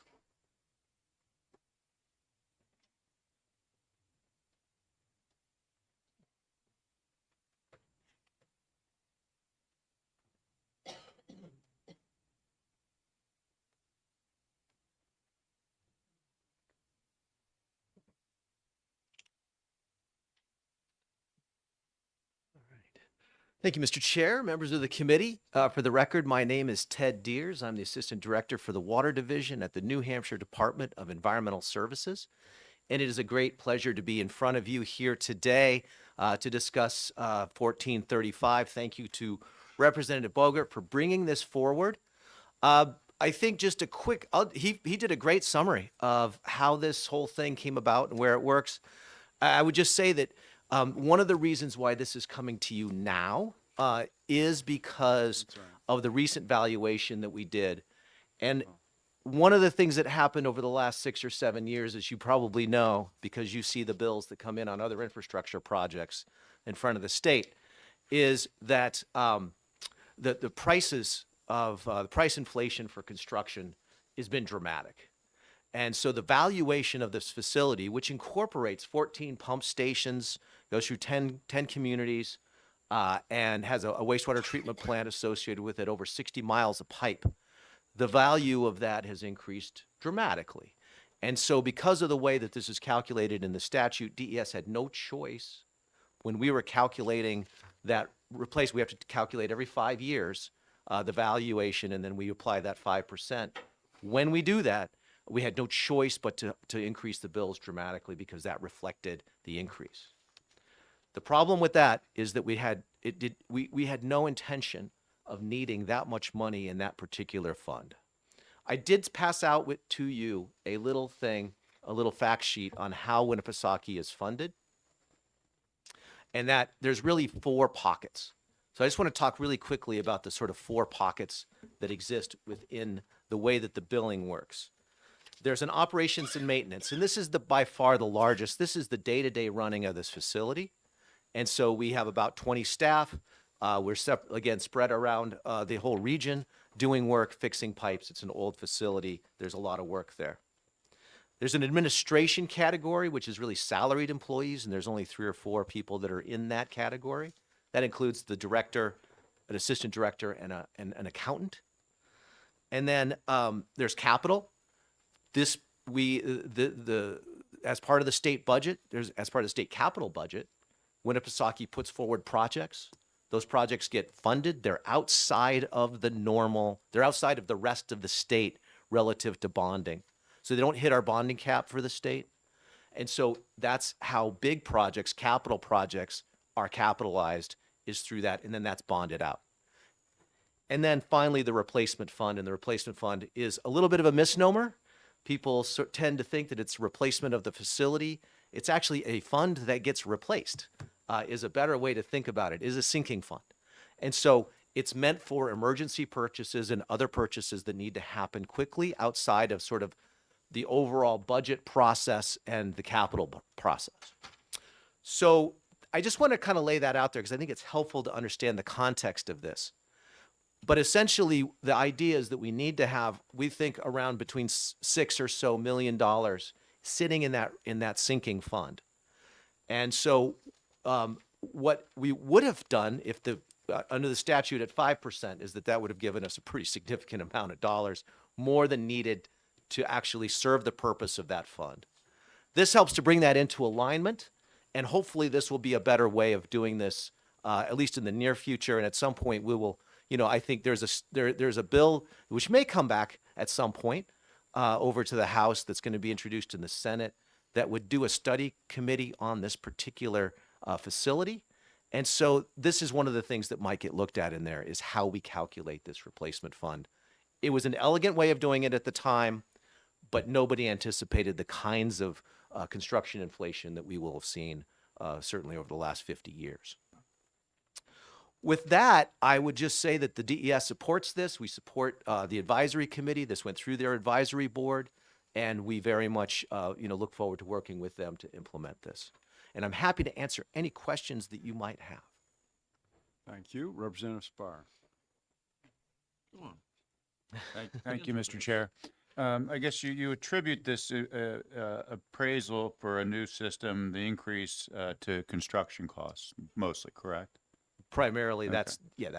it's there have been changes in how things are valued over time, but yes. Well, so I guess the question is, if you've got a significant repair to a system in one of these communities, wouldn't that cost reflect that as well? Maybe I'll talk a little bit about how things do get repaired and how we pay for it. If it is an emergency, something that comes up quickly outside of the capital process, that is, it's something, a sewer main break is a really good example.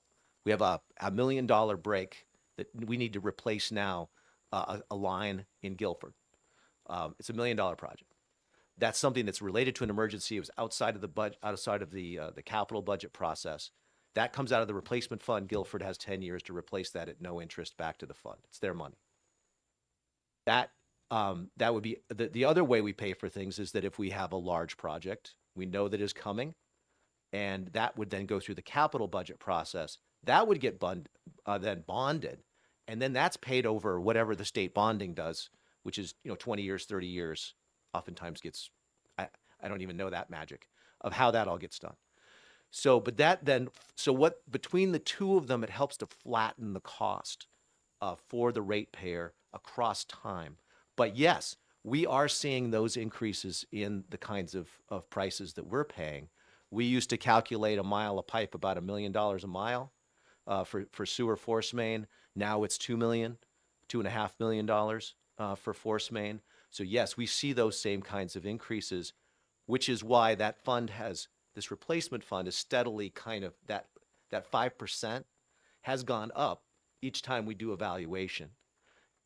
But this time, because of the giant leap, it gave us so much more money than we would be able to spend. The history is that we've been spending on the order of $500,000 to $1.5 million each year over the course of this. And that, because we have a good way of now putting projects on a capital budget as opposed to necessarily having these kinds of things, we think that controls costs over time. Does that make sense? Yes, but just one quick question.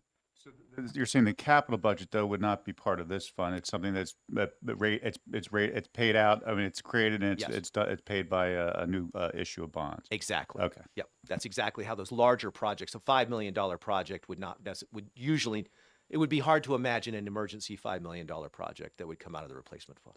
I think that maybe answered the question. So this change itself is not costing the state any money.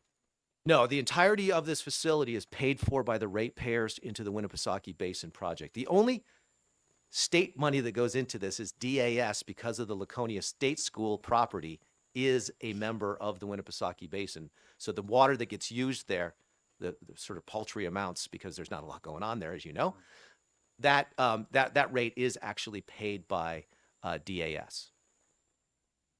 That's, as far as I know, that's the only state money that ever goes into this Okay. facility. Representative Schamberg. I'll defer to Representative Tierney before he forgets it. Thank you very much. That happens a lot nowadays. All right, Representative Tierney. Thank you, Mr. Chairman. Thank you for taking my question. If something happens major at the plant, not in the pipes, at the plant, to where it goes kaput, who builds the new one?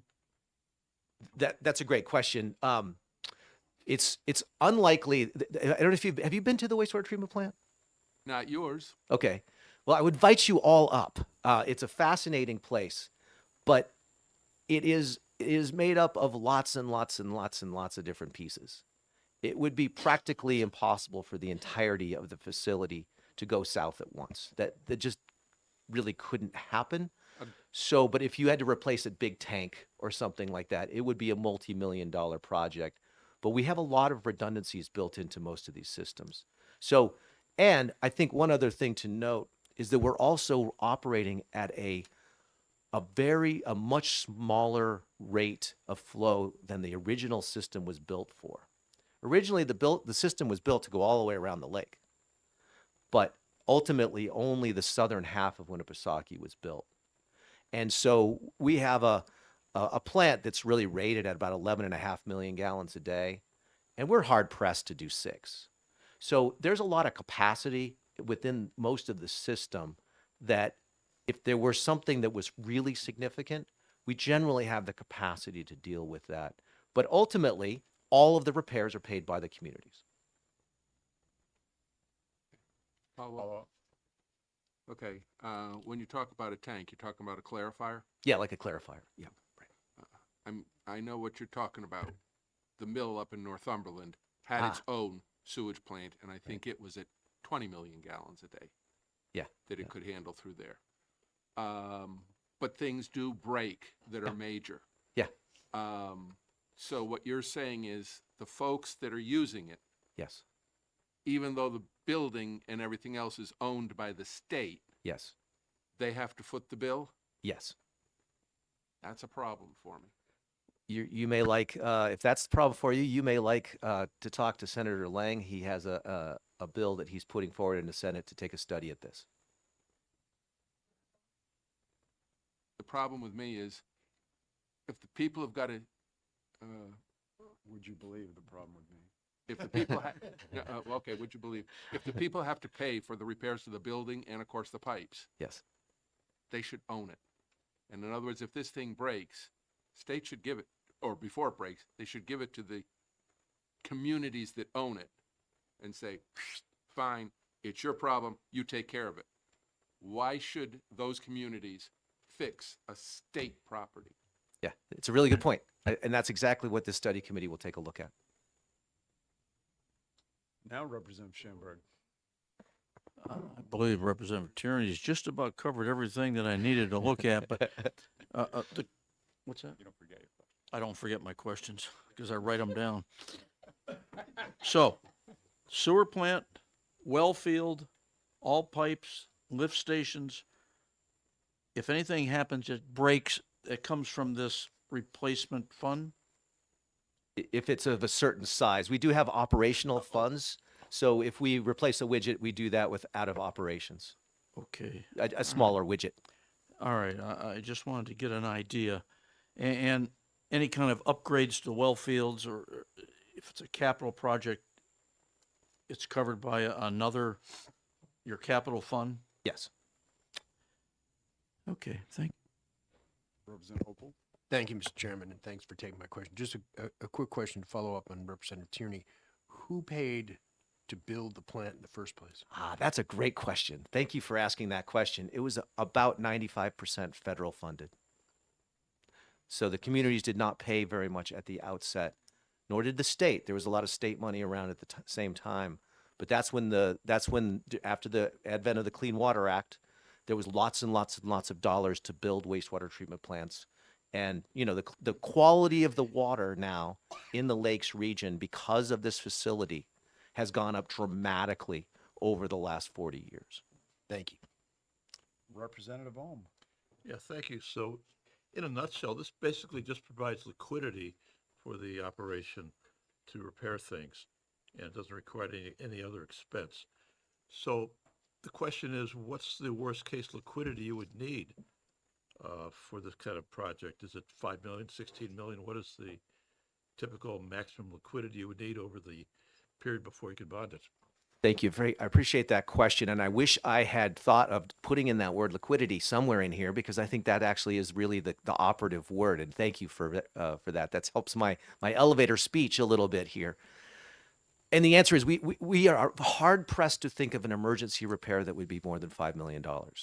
We would put Band-Aids on things to get us to the point that we could go to a capital budget appropriation if it was a large repair. And that's generally the way that these sort of systems would work. Representative Tierney. Thank you, Mr. Chairman. Thank you for taking my question. How old are your pipes? Our pipes are generally between 40 and 60 years old through most of the facility. Follow up? What are they made of? They're made of ductile iron. You're running out of time. Yes. And that will be very expensive if the 60 miles needs to be replaced all at one time. Yes, this is why one of the things that we have on our capital, we have a CIP like most communities do. And that CIP is beginning to put those on to the out years of the CIP. And then some of these are in closer proximity to the present, because we know that we have a little section that's kind of Swiss cheesy at the along Route 140 in Belmont. So that's right now, that's gone all the way through an alternatives analysis. And then we're now proceeding with conversations with Belmont about how that's going to proceed. So yes, indeed, that is one of the things that's going to drive costs over the next 20 years, is going to be the costs of force main replacement. Any other questions? Seeing none, thank you very much. Thank you. And now I have Wesley Anderson.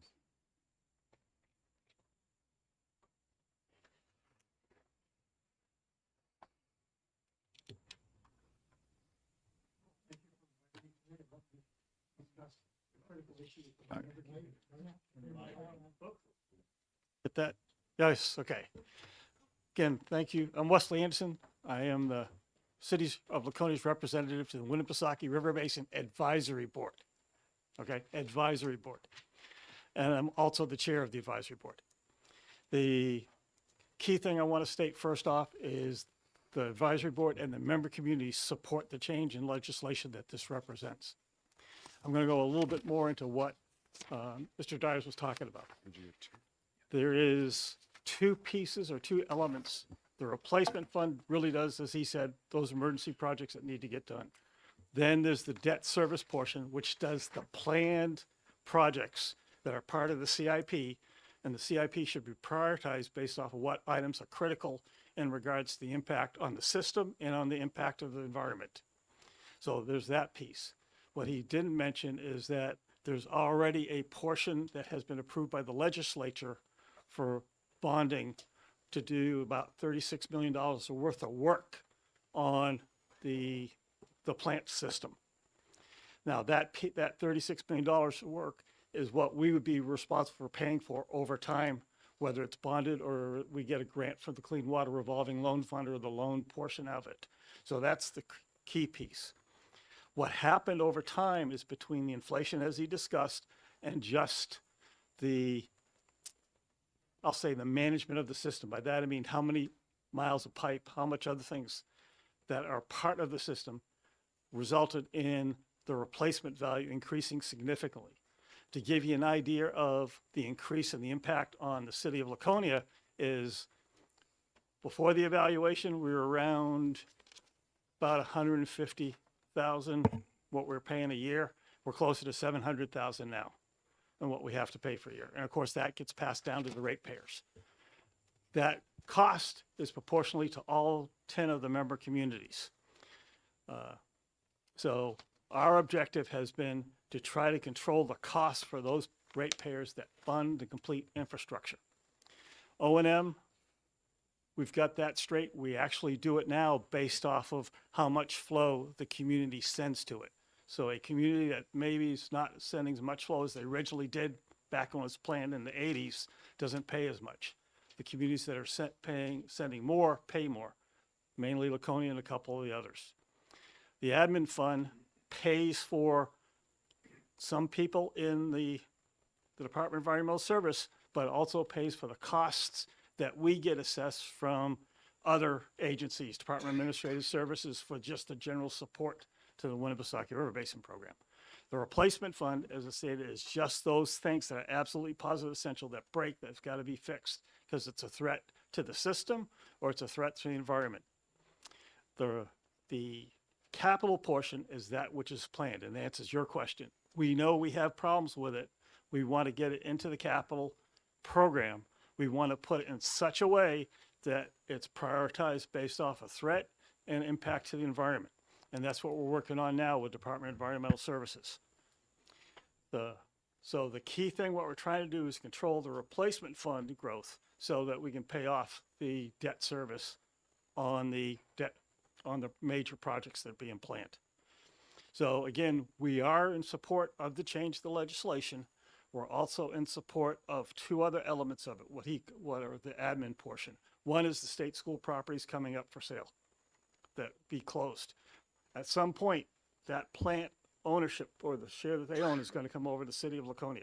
We just need to make sure that it is legal underneath the RSA for that to happen and the cost to be distributed appropriately.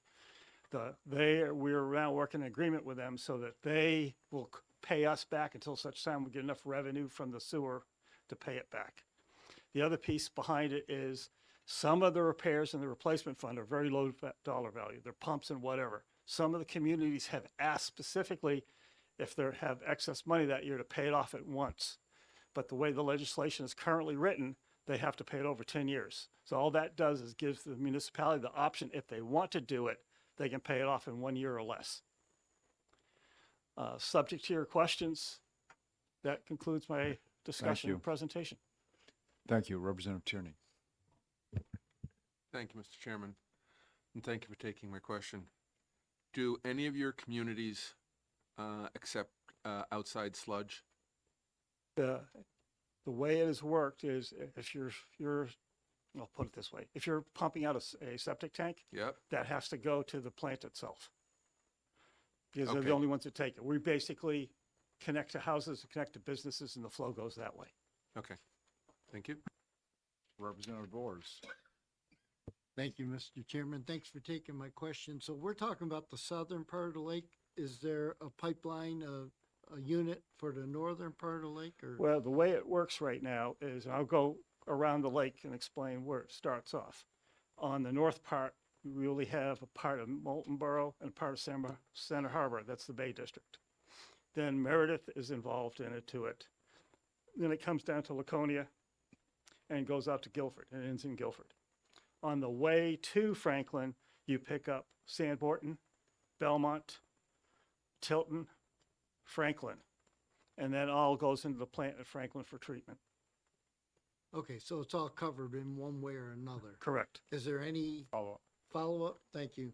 Is there any way, if necessary, to connect any of these plants? Like if you had a problem, like I heard talking about the pipes going, they're very, very old, and you had an issue? The biggest problem we're having right now is not necessarily just the age of the ductile iron pipe. It's also where they've been installed. In some cases, it's a very acidic soil, and we're getting corrosion on both the outside of the pipe and on the inside of the pipe combined. Belmont, as Mr. Dares explained, we've already had some significant breaks on that one, and they're looking at how to solve that first. And then we're looking at the rest of the ductile iron pipes that are coming from the various pump stations. Thank you. Representative Spar. Thank you, Mr. Chair. So just following up on your observation, your comments, it's about $1 to $2 million, give or take a year, as far as these expenses that come up out of the blue. And if I understand, there's a 6.6 million funding, cap essentially. So every year, if I understand you, then it's being repaid by those communities that have to repay that 10-year. Correct. Well, so in the replacement fund, there's two payments. Right. We make the payment for whatever we've used, Right. and that's constantly going on based off of time. And then we make the baseline payment, Right. which is that share for whatever it's increased over that 5-year evaluation period. And we pay that over 10 years. Right. So every 5 years, even though they say 10, that gets reevaluated, the number changes. Just a quick follow-up.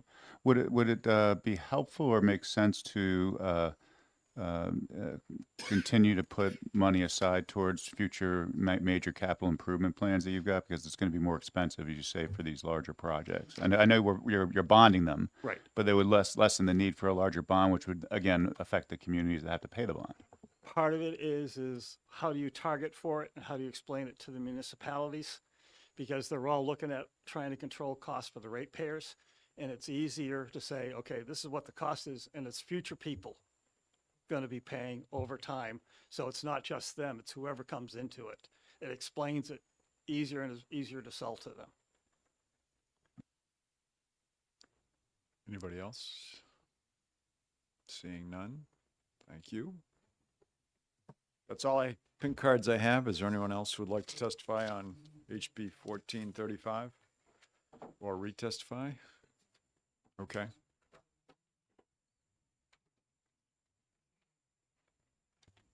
Representative Stephen Bokert. I just wanted to add a comment to the last question. It was, is there a cap? And there is no cap, and that's where a lot of this problem is with this 5% versus the 2%. We would blow it way past that $6 million mark, and no one would blink an eye on it. So the answer is there is no cap. So the people would be on the hook for an unlimited dollar amount on the high side. Thank you. Oh, So the way that this actually would, and I apologize, this is a little confusing part of this, is that if we got to our 5% valuation, we would stop collecting dollars. We would still have money coming in from previous replacement projects, but if we got to that 5%, we would not collect dollars until the fund went back down. That has never happened because it is a sinking fund. But if you were but over time, we estimate that by the time we get to the next valuation, if given previous costs, we would be at or near that $6 million target. So that's kind of how when we did the analysis of the percentages. So I'm sorry that this is a confusing part of how this works. follow-up questions? No. Okay. Thank you. Thank you. It's either crystal clear or everyone's totally confused, one or the other. Okay, seeing no more testimony, I'm going to close the public hearing on HB 1435. With that, we are done with our public hearings for today. And next up on our agenda will be the 1 o'clock work session, followed by a 2 o'clock executive session. So I'll see you back at 1 o'clock.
Going to start shortly with execing HB 1624, which is a special funds bill that was more of a housekeeping bill. I'm a co-sponsor, Representative Almey's a co-sponsor, and we were going to exec it 2 weeks ago, but Representative Almey noticed that there was an A where there should be a P. That was Dan McGuire. Or Dan noticed it, but you, okay. Somebody did. So we're going to do 1624. I'll open the executive session in a minute. It'll be quick.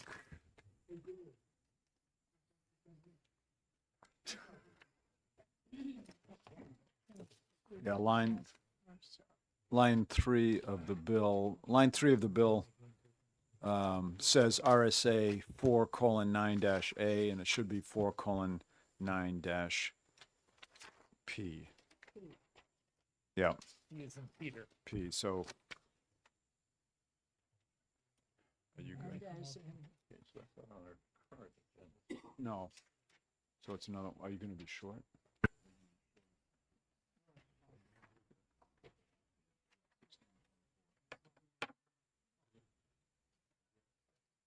All right, I'm going to open the executive session on HB 1624 and ask Representative Almey for a motion. Thank you, Mr. Chair. I move House Bill 1624 FN. Do I have a second? Second. Second by Representative Ullery. And would you like to speak to your I would motion? like to make an amendment to that bill. Thank you. Okay. The amendment was passed out to everybody. It's quite simple. It says, balance of the New Hampshire Recovery Monument Special Account lapse to the Alcohol Abuse Prevention Fund. On the effective date of this section, the balance of the New Hampshire Recovery Monument Special Account formally established in RSA 4:9P instead of A, shall lapse to the Alcohol Abuse Prevention Fund established in 176A1. And P is already to be found in, thank you. Technically, we need a second. So Representative Ullery, well, now on the amendment. I'll Yeah. second that too. Okay. Okay. It's on line 11 already as P, which is what it should be. Okay. But it is not on line 4. 4, okay. 3. So the amendment Fine. simply clarifies that. And we did talk about the funds that are being removed last time, but just to review, they are the Radiation Long-Term Care Fund, which Seabrook takes care of instead of us. Money in the Mosquito Control Fund, which was established in 2016, but several years after that, they stopped using it for a way to do this, and DHHS and the Department of Agriculture collaborate on stopping any mosquito outbreaks that are too big. And the third one was the Recovery Monument Special Account, which was set up in 2021 with $1,000 in the pot to create a monument. There was no further money and there was no activity to show in this. So it is also being removed from the dedicated fund list. Okay. Thank you. Yes. Question. In the original bill, we're keeping all of section 2, correct? Yes. Okay, the way I read the amendment, it says amend the bill by replacing all after section 1 with the following. I think that should say replacing all of section 1 with the following. Oh, Because dear. right now, the way that Yeah. reads, section 2 is removed or is taken out. And is that something we can simply change here with whatever the term was you used Probably last we time? can't. No, we have the same problem again. No, we have the same problem. All right. Sorry. Thanks a lot. Representative Maguire didn't notice that while he was doing it, and neither did we. Good catch. That's Yeah, the only good. change. Yeah, no, good catch. It would have totally changed the whole Yes. meaning of this. Right. All right, so, So I I'm- withdraw my motion. okay. Would you Both withdraw your motions, second? okay. No, I don't want to. I want to get And rid of it. I will close the executive session on HB 1624. And you'll, Representative Almy, get a corrected amendment, and we'll try this again. We'll try it again next week. All right.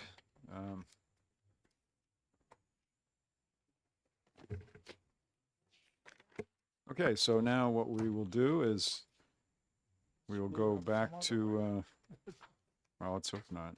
Okay, now I'm going to open the work session on HB 1668, and, which is relative to the application of the Internal Revenue Code to provisions of the business profits tax.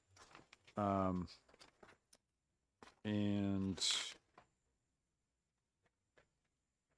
Representative Breyer, would you like to make a comment on that? You're not making a motion right now, but a comment on that. Sorry. The prime sponsor put in a request to have it ITL, but also that I think there's some issues there with DRA had some concerns with staffing and so forth, and I'm gonna make a motion later to ITL. Okay. Yeah, Representative Osborne had, when he was testifying, mentioned that he wanted to withdraw it because there are issues with, one of the reasons that we do not keep up with the federal code is because it changes a lot, and our DRA staff is nowhere big enough to handle all the changes that come in the Internal Revenue Code. And we're currently, my understanding is, with the Revenue Code of 2018, at this time. And so anyways, yes, we'll be offering an ITL on that later. Representative Schamberg. Mr. Chairman, you didn't have any other concerns on it? It's rolling conformity would change without our ability as a house to control what. Well, there's also, yes, we do have another concern. The other concern is the cost of it. Okay, I just, That, yeah. it Thank was you a rolling conformity that got me. Yeah, thank you for mentioning that as well. There's a lot of caps that are much higher than what the state of New Hampshire allows. Okay, so I think my guess is we're pretty much all in agreement to that. We can move on. I'll close the work session on HB 1668. Okay, next is a work session on HB 1102, increasing the research and development tax credit cap. That's a bill that I had put forth, that currently the R&D tax credit cap is 7 million. It's been there since, I believe, 2018 approximately. We've had a lot of interest from the life sciences area in increasing this cap, because it primarily helps small companies, because the amount under current law is a total cap, aggregate cap of 7 million with 50,000 max per company. And if too many apply, then it's prorated down to keep under the cap. So this bill proposes to increase it to 10 million, and after 8 years, a 50%, or it's actually less than a 50% increase, is reasonable with inflation, but it does help the smallest of small businesses in this R&D sector that could, eventually blossom into things like we saw in Dell and Apple Computer and things like that. With that, Representative Almy. Thank you. I, I was told, and I'm seeing that it's in here, that this also increases the cap of Yes. the total amount, that maximum aggregate Thank you. credit Yes, amount. the maximum cap per company would go up to $100,000. Yeah. Anybody else?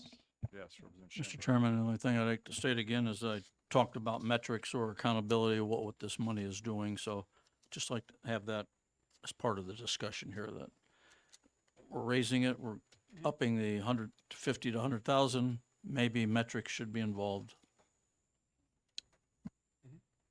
Okay. Representative Spar. I'm sorry. I was gonna And, say, and this would just, the raise for each of these would be in line with what inflation's been since the last time, correct? Yes. More or less. Yeah. And would it make sense in this bill or in the future to put something like that in there as well, so we don't have to revisit this stuff as often?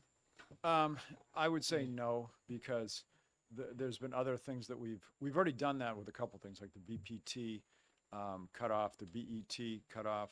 And I think if we do this with too many things, it could cause problems in the sense that you may see, you may be offering too big a relief when we also need, because we have to do two things. We want to offer tax relief, but at the same time, we have to look at the total budget as well. So I would say that's why we don't want to make everything we come across indexed. And it forces us to reassess as well. Yep. Does it make sense at its current level? Because if we do that, it'll just start running, and I don't think the same attention will be paid to it. Anybody, any other comments? Yep, I just have one. Oh, yeah. Just sorry. the only other point that came out in the testimony that was not previously mentioned is the fact that our current research and development tax credit is uncompetitive with other states. So we want to at least make it a little bit more competitive. Yeah, exactly. Even at 10 million, it's still lower than the surrounding states. But the advantage that New Hampshire has is we do have a more desirable business climate. And so something like this does at least encourage, and again, this is typically the smaller R&D companies. So it will have an effect. Okay. Seeing no more comments there, then we'll close the work session on HB 1102. I'll now open the work session on HB 1420, creating a temporary and local newspaper advertisement tax credit. And I think we all have a proposed amendment from the prime sponsor. And in a second, does everybody have the amendment? Okay. I'll ask the prime sponsor to come up to the microphone and just give us a brief overview of what has changed. Thank you. Thanks, your committee. Lori Hendricks from Rebuild Local News worked very closely with Ms. Ramsey over the at the DRA and got rid of most, if not all, I believe, of their concerns around it.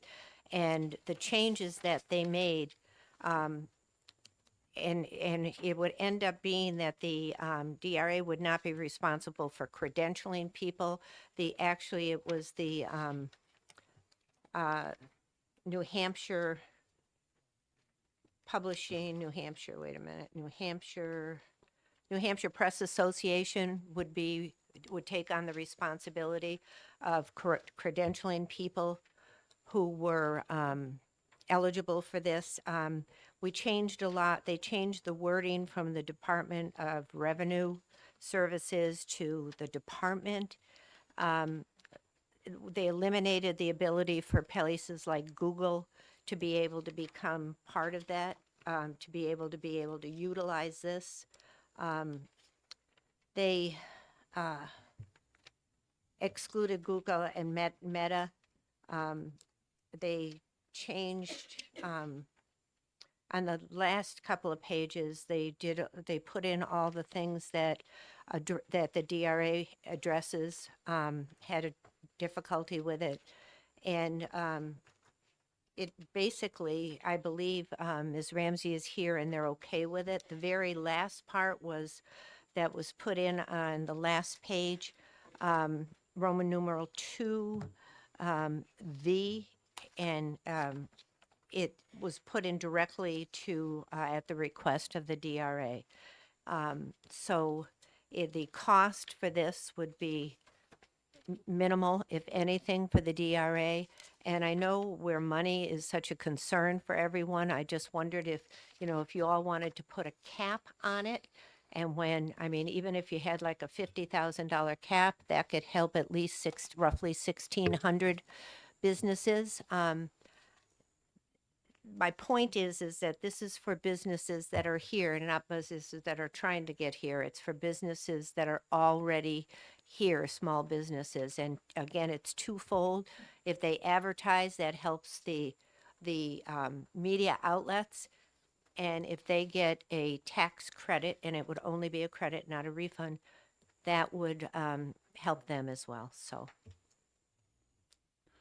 Okay. Thank and you. I'm more than willing to get this put in correct amendment form for you. I'm willing to, work with OLS to do that as well. I'm thinking, Representative Almy, I'm not sure what you think, but it seems like before Representative Perez did something like that, we probably should have a subcommittee to work on this. That sounds like a decent idea to me. Because there's too I much. think a lot of us have not had a chance to really absorb the changes that have been made. Yeah, there's too much here. And there might be further changes. So rather than having you put that together, I think a subcommittee should work on it and see where they come out with this. So who would like to head up that subcommittee and who would like to be on it? I'd like to be. Okay. You're heading it up, or are you going to be on it, Representative Almy, or? You don't have to be, I'm just wondering. No, I don't, I think that we've got Okay, so enough people on, does anybody- from our side. B. Does anyone else want to be on it over here? It would be, Alright. yes, it would be nice to have some counter or agreeing bipartisan. You'll be my count, okay. All right, so we're going to have Representative Tierney, make a note here. Holm, Schamberg, Opal, and Malloy. All right, you guys can figure out who's going to kind of schedule the meetings and whatever. I believe we haven't done a subcommittee in here for a while. I think, does it have to be noticed? Oh, yeah. I think it has to be noticed in the calendar. Well, Yeah. it's not a public meeting, but it's a public meeting. Yeah, so you five will have to decide who's going to chair it, and then that chair is going to have to notice it in the calendar by probably giving a notice to Janet Clayman, who's our admin. And please contact me if you have any questions and I can get in touch with you. Not work with you, but work with you. Okay, thank you. Thanks for doing that. Representative, check with Janet Clayman, the committee, and make sure you're on the notification list. Okay. And Yeah, that's a good point. Janet's last name again? Clayman. Clayman. Clayman, Clayman. She's upstairs. Okay, thank you. Yeah. Thank you for your time. Okay, thank you. All right, with that, I will close the work session on HB 1420. Mr. Chair? Yes. What would be, we haven't done one yet, what would be a deadline for? That's a good question. Getting Yeah. back to the group here. I just don't know. Yeah, I'm not- no, it's a good question. I mean, yeah, it'd be good if, like, let's say in a couple weeks, we could get something back. So basically, I mean, the way I'm looking at our schedule right now is that after Wednesday, we'll have done all our public hearings. And after today, we'll see how many bills we exec, but I expect to be somewhere in the total of 22 to 23 being exec, and then we'll have like 10 left. So I'm even thinking we might be able to just meet once, just Monday next week, and then kind of reassess. But I think we might be able, because we've done the early bills. We have till March 5th to get everything else done. We don't want to wait till the last minute, but it gives us all of February pretty much. So I would say it'd probably be good to get back in 2 weeks, and we'll have another work session on it. We may not exec it at that time, but at least if there's further follow-up, we'd have time. Representative Elmy. Yeah, the final week of February, we're supposed to Oh, be able to go on vacation. vacation. Yeah, actually, Do we have any time in the beginning of March or not? yeah, let me look. You got a week. That's a good, very good point. Okay, so after we come back from that, well, and committees are allowed to have, but I think we'll take that week off. So we do have the first week in March because we meet Mondays Yeah. and Wednesdays. If we have to, You we got could meet both days to make one, sure we're all two. done. You still have 2 weeks. So we have. Oh, I see what you're saying. So if we give you 2 weeks, We could rehear it on the 9th. Exec it on the 9th, what do you, 9th of what? No. March. March. Yeah, March 5th is the deadline. No, we Oh, would okay. have to hear what you have by either February 16th or February 18th. Monday, February 16th. That would probably be better. That way, if we need more time, we still have another day. So I would say, yes, you guys should report back by February 16th. Yeah, you've got all next week. And we're only gonna meet on What's that? Yeah, February 16th is a holiday. Ah, Another one. But he said February 14th. You can only meet on the 14th if you bring chocolate. Oh, well, I mean, I guess we can meet on Yes. Wednesday, the 16th. But you can meet here if you want.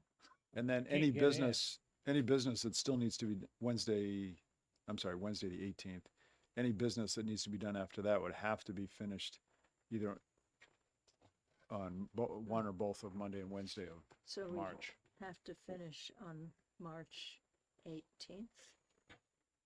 No, no. Or the week before? No, March 5th is when all bills have to be reported. Oh, right. Okay. So we would have Monday and Wednesday of that, whatever that's like March. The last 2 days Looks we would like have available February. is March 2nd and 4th. So we could, if we have to, we can meet March 2nd and March 4th.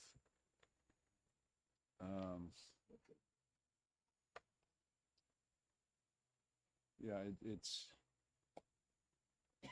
amazing how you get tight on time pretty fast, especially if we lose, unless there's a way we can schedule Tuesday. All right, well, let's just say March 18th, Wednesday, February 18th. February 18th.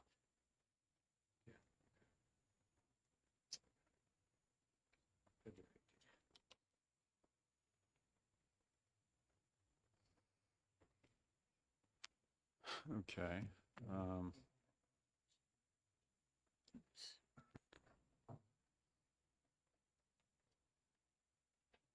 So I'll close the work session on HB 1420.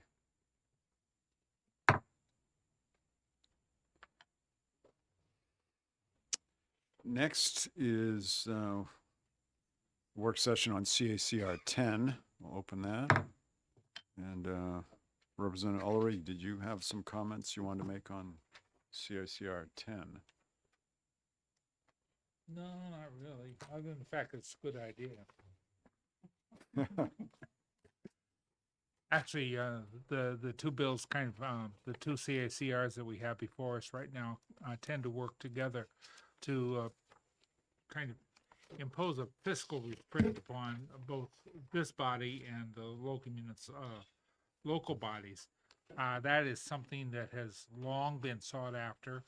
If you go on the federal level, you go back to Warren Rudman, the Rudman attempt to impose fiscal sanity on the federal government. That didn't work, but at least we can try it here at home. Having a supermajority for the state to pass a bill or a fee increase makes eminent sense, in my opinion. I'm guessing there's a dissenting opinion somewhere. Here. Representative Elm? And here. Yeah, I mean, I'm sure we can provide some others. Given that this will require 60% of the legislature, and that more than half of the legislature has refused individual bills that did this already, I don't think I need to say much of anything more. Okay. Representative Opal. So I'll raise the same points that I raised during the hearing on 10. One is, it's not the whole legislature. It only provides for the House, 3/5. The Senate, he was willing to let it go as a majority. I don't know of another piece of legislation where the vote in the House and the vote in the Senate, maybe I'm missing something, but I don't know of another piece of legislation where the requirement to pass a bill is different in one chamber versus the other. But I think the more important issue is this is about imposing minority rule. This essentially says the minority can veto any revenue bill.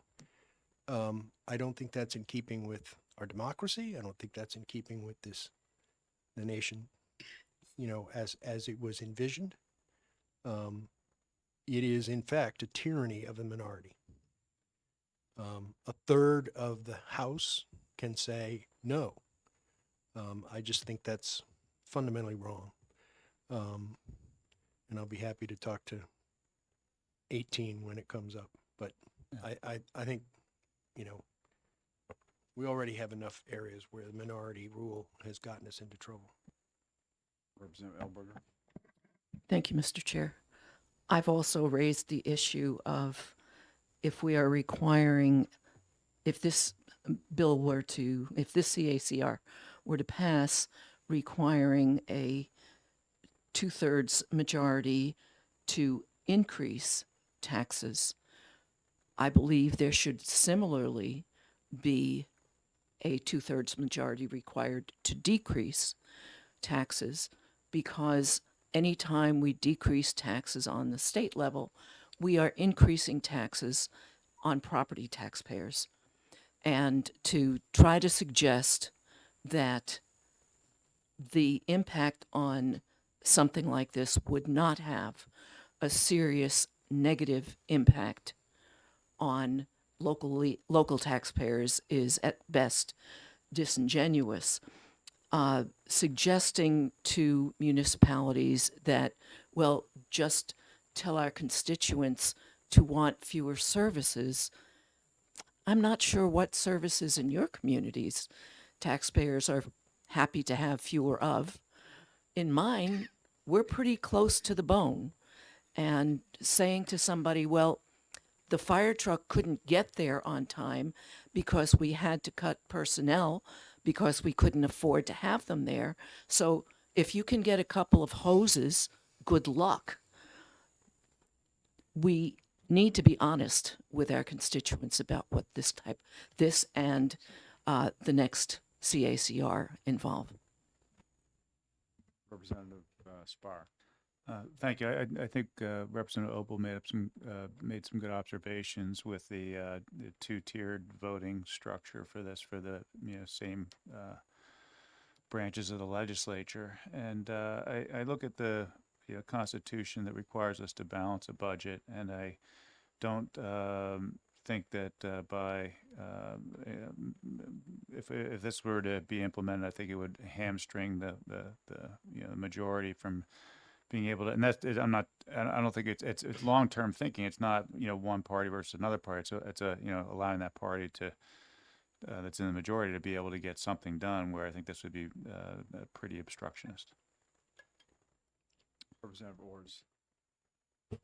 Thank you. So I agree with Representative Alberger on the fact that, well, if we're going to do a 2/3 vote to raise taxes, what about, reducing taxes, whatever.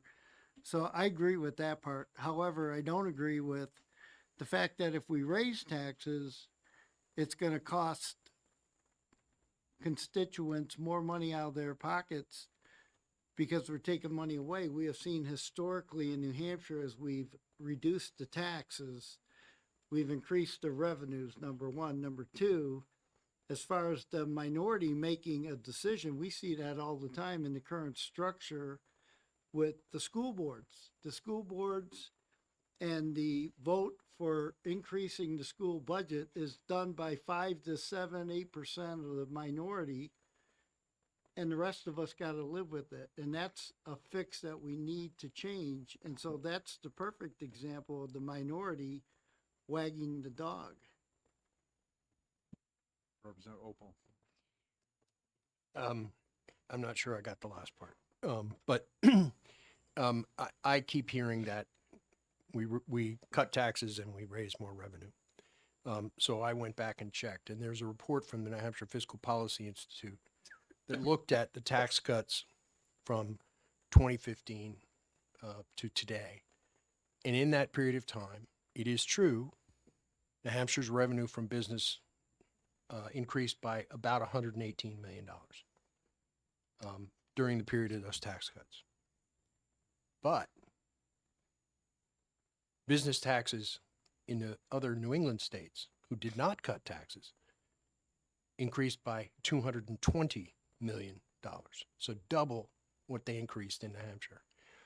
And increases in business taxes across the country in states that did not cut taxes increased by triple the amount, over $300 million. So the fact of the matter is, yeah, revenues were increased. Some of that had to do with issues that Representative Almy has pointed out, COVID and some other issues. But the fact of the matter is, we cut taxes and we got more revenue, but we didn't get as much revenue as states that did not cut taxes. So, I think the fact of the matter is, I don't think we got near the sweet spot that Representative Ullery likes to talk about. I'd like to respond to that. Representative, when I call, Okay. I'm calling people. Representative Alberger. Thank you, Mr. Chairman. I've heard the argument about small numbers of people in local meetings making decisions about budget. We have 400 members of the House. I can't remember a time, and granted, this is only my 4th year, maybe it happened before, when all 400 members were there. And if you're not there, you don't vote. If you want to increase representation among people who may have different opinions, it's our jobs and the jobs of local elected officials to try to get more people out to vote. But if you choose not to vote, whether here in the House or for any other office or issue, that's not our responsibility to fix. We can encourage, but I am not going to be going household to household and say, it's time to vote, let's go, whether or not you want to.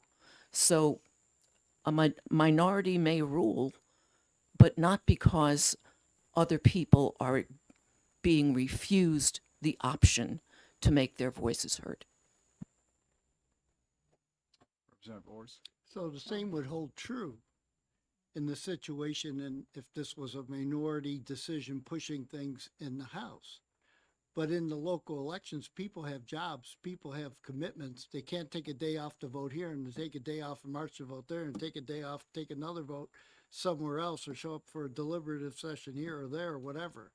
So those things are what they are. And maybe we need to move it all to November, and when we're all there at the polls, if you will, we vote for it. Now, the other side of the coin would be that, as I discussed, I don't necessarily agree with the New Hampshire Fiscal Policy Institute, and we are not as big as the other states. So, as I have said before, we cut taxes, we increase revenue. We increase revenues to the schools 104% since 2020, and we've done it by cutting taxes. And when you cut taxes, people have the chance to keep more of their hard-earned money. And I'm not blaming one side of the aisle or the other. Both sides of the aisle will spend whatever dollar we give them. Representative Almy. Thank you. I just want to bring back a bit of reality to this conversation. We have on the NHFPI has done, and I've replicated, the chart of the Education Trust Fund money from until we started playing games with it, from when it was created by inflation through to pretty recently. I guess that would have been around 21 or so. But what happened was that the first year was kind of, I think, a little bit more level than it spurted the second year, the money that was going out to the schools. And then from then on, it dropped. Sometimes it dropped like that. Somewhat, once it went like that, and then it continued downwards. We are not raising anywhere near as much money as we were raising back then for the same purposes. And inflation is something that people, even on this committee, continually forget about. Thank you. Representative Opal. Let me just say, Mr. Chairman, I actually misspoke. And I gave the numbers in dollars. It was actually percentage. So it doesn't have anything to do with the size of the state. Business tax revenues doubled in New Hampshire by 118%. But in the other 5 New England states, they increased by 224%. So it's a percentage, not a dollar amount. I misspoke. And across the nation in that same period of time, from 2015 to 24, they more than tripled as a percentage. So if tax cuts had generated increased business activity, we wouldn't have fallen behind. We would have been ahead of the other states, which in fact was not true. So inflation, other factors accounted for those increases in business revenues, but we were falling behind. And I'll just finish by saying again, I don't understand if we're gonna say 3/5 for this kind of legislation, why not 3/5 for all legislation? Representative Murphy. Thank you, Mr. Chairman.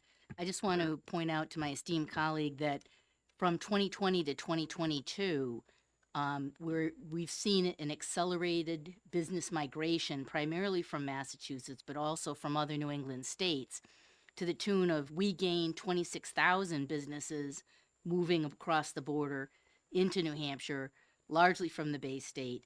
And that was following a previous gain of 17,000 companies also migrating to us. So I would argue that while these other states are raising their business taxes, it's not sustainable for the long haul. And I think another thing that we need to consider is the fact that, to my knowledge, this is the first year where we've had a governor who has awakened to the fact that we are in the largest corporate mass migration in the history of the United States because of tariffs and other factors.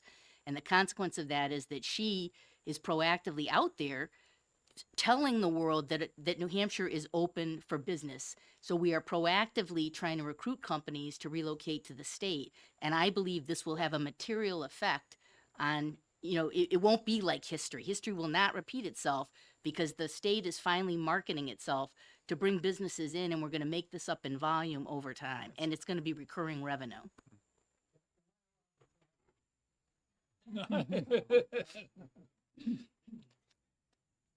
Am I allowed a little bit of history? Representative Elmy. Governor Shaheen did the same thing. She did it not just in our country, but she did it in Europe. And she brought in a lot of businesses at that time. So it's not unheard of. And it does help as long as we create an environment that they don't want to escape from. And that's what I'm worried about. Okay, I think the positions are well staked out. Did anyone have a final comment, or are we good? All right, seeing nothing else, close the work session on CACR 10 and open the work session on CACR 18 and see if Representative Ulrey would like to make a comment. Many of us on Saturday went to our town deliberative sessions, SB2 towns at any rate. One thing that they heard was our property taxes are too high. We discussed adding 4 full-time firefighters. That didn't go over very well with the voters. They said no, because the voters in my town recognize that their property tax is very, very little to do with what the state does. It has everything to do with what the town or city or municipality wants to do. If we wanted to have 4 more or 6 more or 8 more or 10 more firefighters, in our particular instance, the response time would not change much at all because of the way the town is spread out in a long line along the Merrimack. However, when it comes to voting, not necessarily at the deliberative session, but with the voters, if the voters agree that they want those extra firefighters, those extra policemen, they want to buy a new vacuum truck, which I voted for because it's cheaper than repairing the old one. But they want to do those things. If the majority of the voters, the taxpayers, agree, there's no tyranny involved. It's the majority agree. And if you set this up on a percentage basis, then the town knows when they go into the deliberative session as to what's going on. They know what the levels they can spend without asking to repeal the cap. They limit their budgets to those growths, or they explain to the public, to the voter, to the guy who's taking money out of his pocket to pay for, in our town, a dog park was one of the problems. Well, I don't understand what's wrong with making sure that the town restricts its growth to a predictable number and it sets forward to the different agencies that are involved in the town. You can't spend any more than this, except in certain cases. And if that case comes up, then we're going to have to take it to the voters, and the voters are going to have to say, for this instance, yes, I'm willing to pay an extra few cents. The common trend on Saturday was, it's only 11 cents per $1,000. It's only $100 on somebody's tax bill. $100 for this agency, $100 for that agency, $50 for that agency, $50 for that agency, $100 for that. You're up to $500 increase in your taxes. Granted, that's spread out over a year, but if we give guidance to the communities on what they can spend, then the communities are in a better fiscal position than willy-nilly spending on a fancy street sign that no one can read and doesn't comport with any of the standard street signs, making them difficult to read, or a brand new theater that no one goes to, or cobblestone sidewalks that cause people to trip and fall and hurt themselves, increasing the insurance rates. But it looks pretty. it's you know, you gotta, the people are concerned about how much they're paying and where it's going. And if we put this into law, we're into a position where the communities can say to the people, we need this because, rather than, we'll just spend it. This coming Saturday, where it's going to be school board. School board had a budget excess of almost $10 million that suddenly got spent 4 weeks ago. I wonder why. If this was in place, that wouldn't happen. And the taxpayer would be the beneficiary. But at any rate. Representative Opal. Well, I have to say I was somewhat surprised at my friend and colleague's initial remark that there is very little relationship between what the state does and local property taxes. The fact of the matter is, Canaan is an SB town too, and we had our school district deliberative session Saturday morning and our town deliberative session Saturday afternoon. And I don't know about the voters in Hudson, but I know the voters in Canaan pay a whole lot more attention than allowing $10 million to go unspent. That was hyperbole. Well, whatever. It's not hyperbole about the voters in my district. They pay attention and they know what they're getting. 2/3 of our property, to my property tax, I just looked at my bill again to confirm this. 2/3 of my property tax bill pays for local schools, pays for public education, whether it's the local school tax or the SWEP. 2/3. Combine that with the fact that the state of New Hampshire, and I'll say it again, is 50th, dead last in the amount of support from the state for public education. And yet, across this state, people keep voting for school budgets. They understand it's going to impact their local property taxes, but they vote again and again and again to support public schools. The overwhelming majority of students in this state attend public schools. And the voters of this state, I trust the voters to understand what they're doing. And to have Concord say, no, and I understand we're a Dillon state, even though I hear from so many of my friends talking about local control when it suits their purposes. The fact of the matter is I trust the voters of New Hampshire, and the voters of New Hampshire have said again and again, yes, property taxes are out of control, but we also support public schools, and we understand why property taxes are out of control. It's because the state isn't doing its fair share. And that's not just me saying that. That is 3 decades of court decisions that have told us again and again and again. I was a much younger man when the first Claremont decision came out, and there are individuals who are now sending their children to public schools who started public schools, their own public school education, when the first Claremont decision came out. We've been told by court after court after court after court after court, different individuals on each of those courts, you're not meeting your constitutional obligations. You're underfunding public education.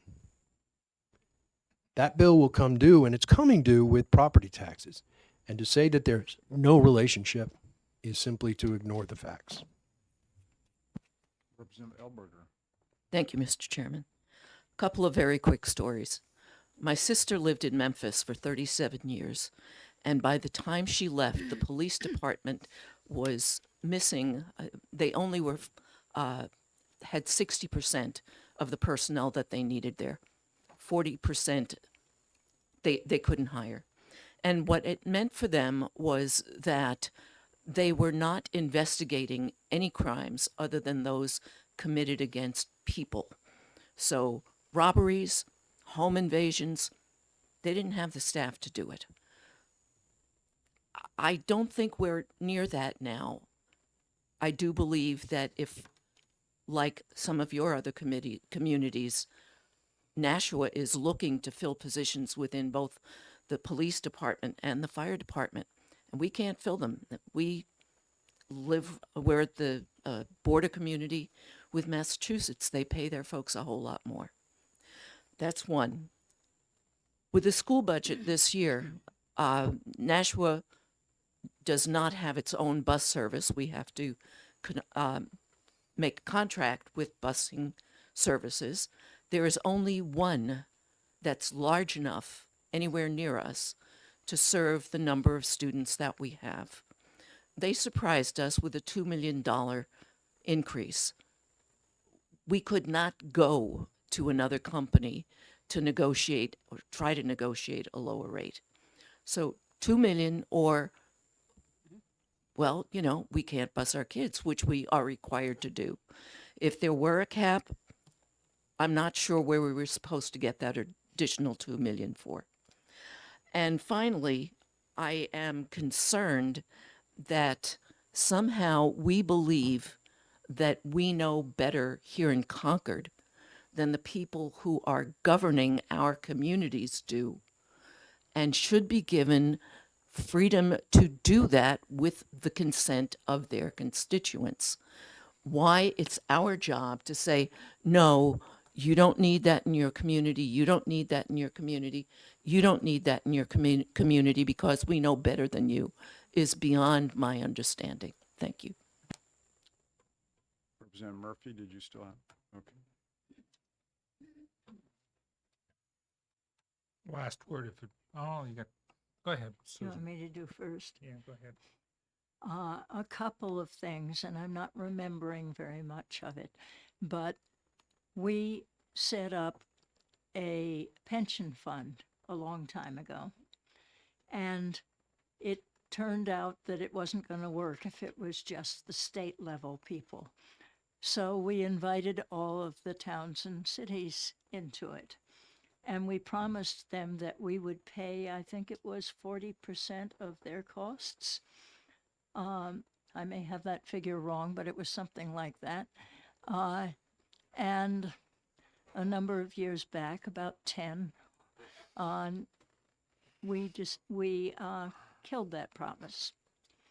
And the towns had to, what we did instead was help the towns to tax their employees to pay for that 40%, which made it a little harder to get employees. There have been a whole lot of things like that, but just specifically recently, not recently, 40 years ago, we had a major fire that destroyed half of the then downtown of Lebanon. There wasn't much left of Lebanon besides residential at that point. And if this had been in existence, how would we have paid to recover from that? Representative O'Leary? Yeah, well, there's built in there for emergencies and bonding, et cetera. That's built into that. I missed it there. Yeah. That But that takes place in, I we mean, were we had already we had the paying. Mother's Day floods and all that stuff, which is a combination of state costs and everything else. You're going a little off into the woods on that, representative, and it comes down to this.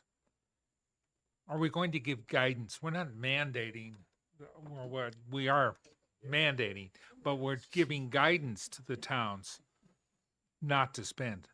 They want to spend over that. They can always raise the cap. They can do that. The problem is, without a guidance as to where they are and to what reasonable is, the taxpayers, oh, it's only 11 cents per thousand. Oh, it's only 5 cents per thousand. Oh, it's only, those who go to town meetings hear that. So, How do you raise the cap with a? yeah, well, I don't know. Supermajority. 2/3 vote. I would just like to add that we are carrying an $80 million debt because our select board in the 1970 rejected the request of the new EPA to separate sewer from water. And we will be carrying that for another 30 years at least. It makes a big difference to a small city. And I doubt if we could get a bond. I understand, and you shared with me some of your personal history. You know the difference and the importance of separating sewage from water. And congratulations, that was well done. I also trust completely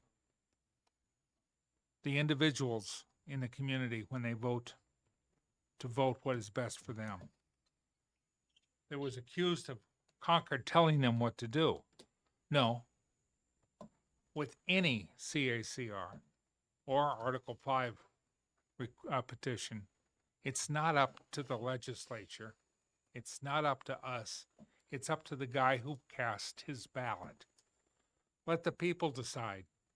You don't want the people to decide? Put it down. Sorry. Representative Elberger? Thank you, Mr. Chairman. I'd like to go back to Representative Almey's comment about pensions. Nashua was one of the communities that bought into that basically contract with the state, which the state, in fact, has reneged on. We are paying still into that fund $35 million a year. Only 20% of it is actually going into pensions. The remainder, the 80%, is going into building up the fund that somehow disappeared under state management. I'm not sure why we believe state management is going to be any better than local. Okay, one last comment, and then I think we can. It's non sequitur, Representative. All right. I'm going to close the work session on CACR 18. And open the work session on HB 1647 relative to the taxation of farm and farm structures. Thoughts on that?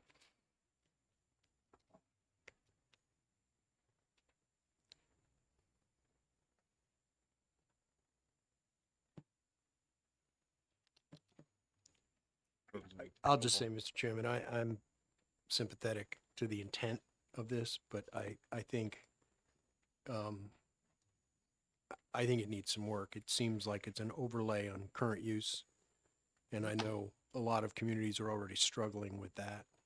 And frankly, and I'll be the first to admit, I have 10 acres in current use, and it's a hayfield, which is somewhat productive, but I'm not sure that it's really the intent, the original intent of current use. So it was in current use when I bought the property, so I just didn't change it. Again, I'm sympathetic to the intent here, but I think at best it needs further work and maybe study, but I'm not prepared to vote for it right now. Representative Tierney? Thank you, Mr. Chairman. It has problems. If you have a greenhouse at your house, your own personal one, they want to give the farmers, if they have a greenhouse, a tax break. They're not talking about your greenhouse. Barn, that's up to the assessors in town. And if they're not doing the proper job, then the assessing board for the state should step in and say, you no longer have a license because you don't know what the heck you're talking about. But they don't. That has to be looked at how to fix this.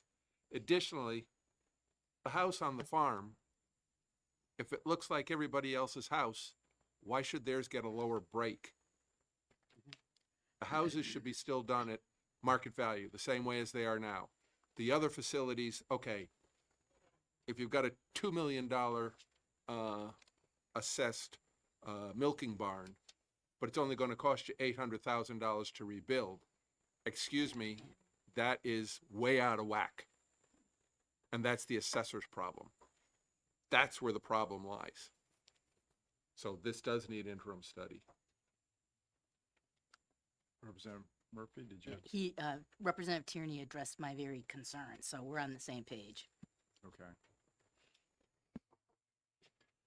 So you're saying interim study as opposed to modifying this in some way? How soon do you want to modify it by? Probably, yeah. You can't go much longer than that. If we can get it done by then, yes. Otherwise, I would say interim study. Okay. Representative Almy, I think you were about to say something. No? No, well, the problem with this is that they are expanding current use. The cost of current use to the municipalities a great deal. And that's likely to get the current use program overthrown in the end. So do you see potential amendment to this, or are you saying IS as well? IS is fine with me. I'm just going to say, I'm not sure we could realistically solve all the problems that in 2 weeks. I admire Representative Tierney's optimism, but I think that may be a bridge too How far. much time do we have? Representative Ullery. If it's IS, we have until August, September, October. Well, to make a- September and that's- October to put together for a report by November 1st. That's for recommended legislation for 2027. Right, if we IS it. Yeah, it won't get heard in 27, just making a recommendation. Right. Whether it be, am I wrong? Would it not be much like this session where it would come up the first day for final? Nope. No, it's No. No. Oh, it's a home. Okay, that's right. Yeah. That's right. Yeah. Okay. So, I mean, I guess just by a show of hands, for those who are sure, how many people would IS this? Raise your hand. Okay, that's basically the whole committee. Who's So, gonna make the mo- why don't we just, well, no, we can exec this now. I think the members are right. I think we don't really have enough time to amend this. It's fairly complex and to get it right. So I'm going to close the work session on HB 1647 and open an exec session on HB 1647. 48. Am I looking at the right one? 47. No, it's 47. And I know I threw the clerk off because he wasn't expecting to exec anything at this moment.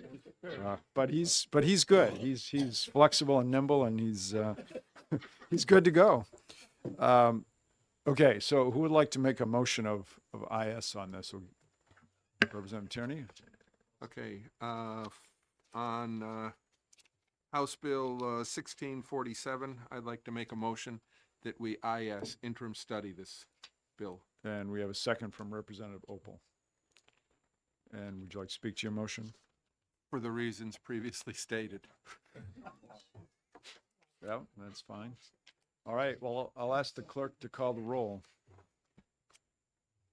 Thank you, Mr. Chairman. We are voting on House Bill 1647, local, relative to the taxation of farm and farm structures. The motion is in. Representative Ulrich. Yes. Clerk votes yes. Sodi. Yes. Representative Ors. Yes. Representative Stevens. Yes. Yes, he is. He's down there. Over here. Wrong side. Representative Tierney. Yes. Representative Cole. Yes. Yes. Yes. Representative Mary Murphy. Yes. Yes. Yes. We've got the sub all the same. Yes. Yes. Representative Southworth. Representative Malloy. Yes. Representative Schaumburg. Yes. Representative Bolton. Yes. Representative Elbert. Yes. Representative Opel. Aye.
Um,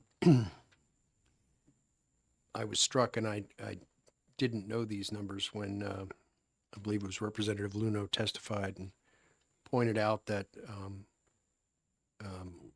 aside from property taxes, the total of all revenue raised in the state is $2.8 billion. The total of all property taxes is $4.8 billion. We have cut a lot of taxes for folks who probably didn't need it, like Mr. Bezos and Mr. Musk and folks at Apple. I think it's about time we gave some property taxpayers some relief, and this is at least a good first step, in my opinion, giving folks who probably can least afford it a property tax cut. So I would hope that we would move forward with this and recommend ought to pass.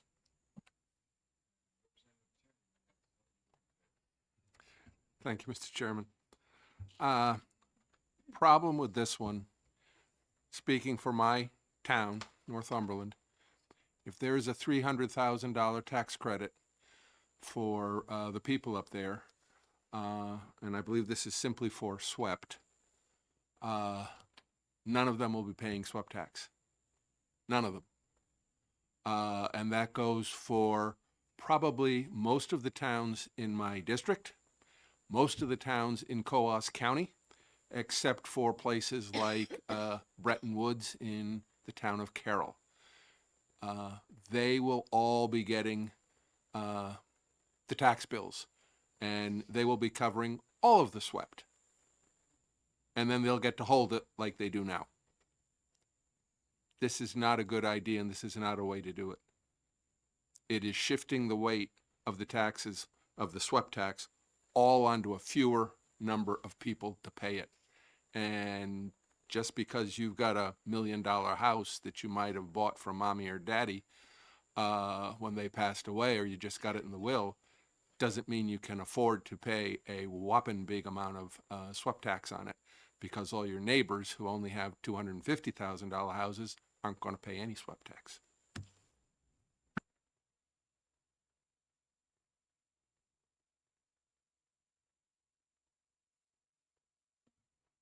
Yes. I'd like to see if Representative Ames can say anything on behalf of Representative Luno, who cannot be here on Mondays. I think we can accommodate that.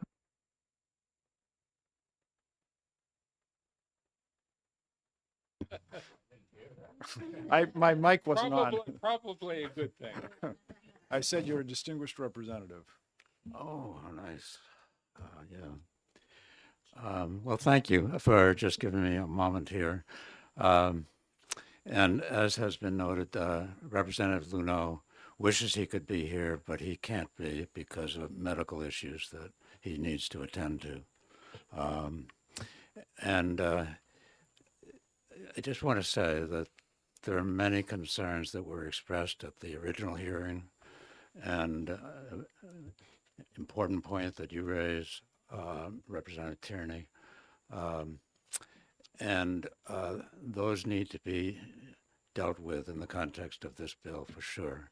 One of them is, I think you said, or someone said, this applies to SWEPT. Well, in the hearing, that was a subject of questioning. Is it just SWEPT? It is, but that needs to be clarified. If that's just one of the minor, but very important, all encompassing points that need to be addressed. Representative Luno has worked hard on this bill since that hearing. There's a number of changes. I'm not going to go through them all that he'd like to suggest and to flesh out a little bit and see if we can't if we can't fashion a bill that that is a better bill than the one you have before us within the frame of processing this bill. So I guess what I'm asking for is a couple of weeks. We've got a couple of weeks, given it's not an early bill, to work on an amendment to the bill that you can then take a look at and then determine what you want to do, whether it's killing the whole thing or interim study is another option or a significant amendment. I think it's an important initiative. As has been said by practically everybody, property taxes are hurting a lot of people right now because of how they have gone up, and people's ability to pay has not kept up. So let's see if we can't do something about that issue in a way that's sensible and sensitive to the realities of how parts of the state are different from other parts of the state, and values of properties are different, and within communities there's more commercial property or less, and so forth. More there are trailer parks here, there are not trailer parks there, and so it's very complicated, and making sure you're not making a mistake and pushing all the load of a tax onto people who shouldn't have that happen to them. So that's my request. Okay, thank you. Did you have a question for Representative Ames? Yes. Okay, If you'll let me ask it. I will. Thank you, Mr. Chairman. Would a 2-week subcommittee give more answers so that each side of the aisle here, if they had a representative in that subcommittee working on this with you, they could report back to their caucus and we could report back to this side? Well, from my perspective, I'd love that. I think that makes all the sense in the world. I don't know whether it's manageable or whether it can be done. Okay, thank you, Representative Ames. Other comments? All right, so Representative Almy, are you requesting a subcommittee for this? Yes, I'd like to request a subcommittee for this. And Okay. partly to look at the issue of the people that are just above the 300,000 who woke up one day and discovered that their $225,000 house was all of a sudden assessed at 400. Okay. I think there's something wrong with the assessing board system. Frankly, I'd like to study that one. I mean, we can either have. Because we're basing our inflation on a few people in each town that have had enough money to pay an exorbitant amount, and no one else does. All right, so we don't I mean, there's a couple ways to handle this. One is a subcommittee, but the other is that individuals in this committee could get together, come up with an amendment that you could present in a couple weeks, and we could have another work session to look at it. It doesn't matter to me which one. I just, if we have, because part of the question is, do we have enough people for a subcommittee who Right. are interested in this. It sounded like Reb Luno had some thoughts as far as making this a better bill. I think if maybe there's some other people who had their thoughts, they could just reach out to him directly. Well, the committee owns the bill once it's been introduced. But he's going to so put an amendment together, isn't he? He can put an amendment together, but someone here needs to be the author on it. And so we can either have a, as I said, you and, Sue. I'm a co-sponsor on the bill. You're a so co-sponsor, I'd like to be involved. So you can work on something and just bring it to the committee, or we can have a formal subcommittee. It depends what you prefer. Mr. Chairman, I think, Little voices. thanks, Tom, yeah. I was going in that direction anyway. I think a formal subcommittee would be helpful because we can get, Okay. we need more input. Okay. All right, so who would like to be on a subcommittee for HB 1648? 1648. Susan? What? Oh, well, yeah. I seem to be signing up for a lot of subcommittees. So Almy, Opal, Tierney. I mean, it can be just you three. Do you want to be on it? No, I think Scott Breyer was indicating he was Scott? interested.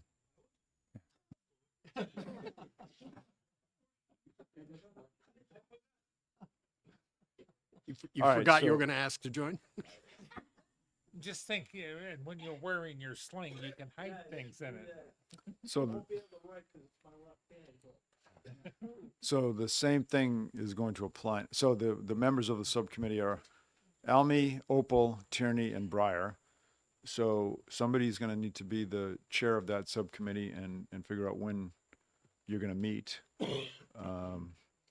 And we would need you to come back to us on Wednesday, February 18th.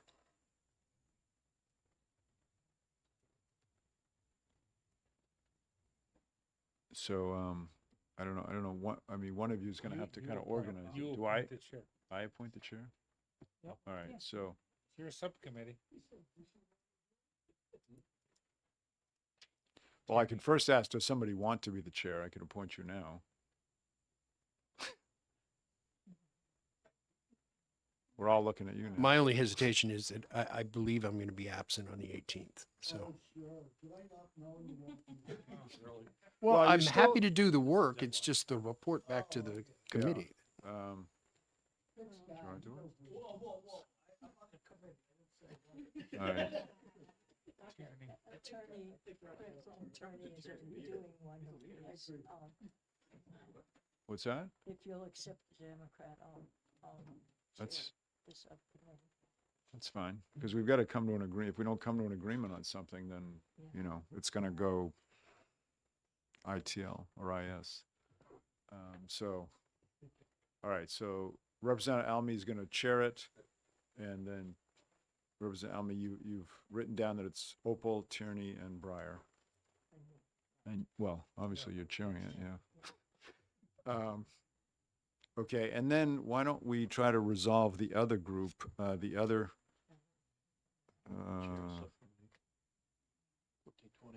1420, thank you. And let me make a note here. H 1420. So HB 1420 is the other one.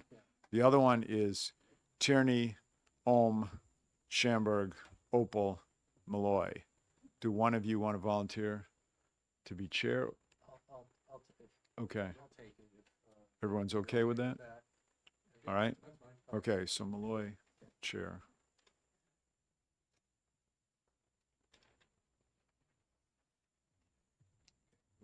All right, so Representative Malloy will report back on 2/18, on February 18th about HB 1420, and Representative Almy will report on February 18th as well, but on HB 1648. Okay, very good. Now we are, well, I'll close the work session on HB 1648. Open the work session on HB 1194 relative to credits for assessments paid by insurers. Actually, I can close that now too, because that one, the insurance department is working on coming up with some new language to solve some of the issues there. So we're going to delay that most likely to next Monday. Oh no, now we can't do next Monday. No, I'm sorry. Next Monday, the 9th is fine. Yeah. So we'll hear that we'll do a work session on that on February 9th, Monday, and I should have some results back by then. So I'm going to close the work session on that and open the work session on 11:44, amending the excavation tax rate. Comments on that? Representative Murphy. Thank you, Mr. Chairman. I think it's a negligible amount of, they're asking to double the tax rate from 2 cents to 4 cents, as people will recall, but it's statewide. It contributes a negligible amount to the state coffers, and it's antithetical to our efforts to try and make housing more affordable because, and some could argue that it's a double taxation because these gravel pits are already paying property taxes on that material, and now you're taxing them a second time just to move it, so. Representative Elmy. Thank you. The gravel pits are paying this instead of property taxes on the gravel pits. That's been in the law ever since it was created. This is mostly a concern of the assessors that we have 28 years of inflation and that cost has not changed. It's also a very minimalist part of almost all of the construction that it's used for. So, and we heard from one of the people in the town clerk's offices that they do not even charge anybody that's doing a residential, unless maybe it's a very large mansion, because it costs them more to send the bill than it does to get the money. So I think that from an assessing standpoint, that keeping the costs, the real costs of the projects related to reality is an important item, and that we should be increasing those costs unless the costs that go with it are damaged by it. And the costs that go with it are so much higher than anything in this gravel tax, which doubling it would give my city $12,000 instead of $6,000, which tells me that they're probably sending too many bills out. On this, that it's really distorting the market. Okay, Representative Elberger. Thank you, Mr. Chairman. Just to point out, it would take 50 tons to raise the bill by $1. To raise the cost would take 50 tons to make $1. Representative Schaefer. One final comment. Yeah. It's $299,999.98 less than the last bill. 2 cents, 28 years, not one time was inflation ever applied to this. Right. Spar. Yeah, Representative Spar. I think, again, it's something that really, coming from a financial background, I just see there's another example where inflation will erode the value of everything. And this hasn't been touched since I was 32 years old. That's a long time ago. How old are you now? And, Well, you got to put it in and context. we increased 90 fees this past year to account for inflation. And this is simply kind of bring this back to where it makes sense based on the original bill. Okay. Representative Malloy. Thank you, yes. I once represented a town both on the select board and here in the legislature, that was pretty much zoned gravel pit, the whole place. And we also had to do, we put a 10-year plan together of about $1 million a year to fix the roads and take care of the roads, that the damage that this is doing to the roads. It's an economic development issue. It's an infrastructure issue. And the folks I knew in that town, which I haven't really talked to for several years, but if I went back to them, I'd say, I don't think they'd say, what? Oh, yeah, why not? What's a big deal here? So for all those reasons, because it wreaks havoc, and it's expensive to keep these towns up and running, especially with the roads. So I think this is a small issue, and we should do it. All right. With that, Representative Tierney, Breyer. I just saying, come from a financial background, this thing is so immaterial, I can't believe the amount of time we're spending on it. Okay. Then I'll close the work session on it then. Thank you for that. HB 1144. All right, we got two left. HB 1708. I'll open that relative to the statewide education property tax and other tax revenues. The basics on this one is it's raising the business profits tax from 7.5 to 8.5. Comments? Representative Ford. I think it would have an adverse effect on trying to recruit businesses to New Hampshire, which I think would ultimately reduce the business profit tax. Okay. One comment from Representative Elberger. Just a question. Have businesses asked about this? Are businesses asking, opposed to this, or is it we who are opposed to it when we don't know if the businesses actually feel like that? Do you want to answer, or do you want Representative Euler to answer? Well, that Representative Euler. I'm reminded of a introductory session of Ways and Means several years ago, which the honorable lady from Lebanon set up. Being new to the committee, it was very enlightening, and she did me a favor and brought Jonathan Williams up from ALEC, and you set together a panel. I remember Stonyfield was on it and several other similar type companies. That panel said the one thing that they most objected to in New Hampshire was taxes. My nephew, two of them actually in partnership, run the new Loaf and Ladle in Exeter. And their primary concern is the guy with the badge and a gun that can come in and shut them down because of a cash flow problem, because they didn't pay taxes. So to answer the representative's question, my experience with business is, yes, taxes, the payment of taxes and the rate of taxes is a business concern. And it has generated, in my opinion, more businesses coming in. More businesses that come in, more money is generated from a more modest rate. Thank you. Representative Malloy, and then Almy. Thank you.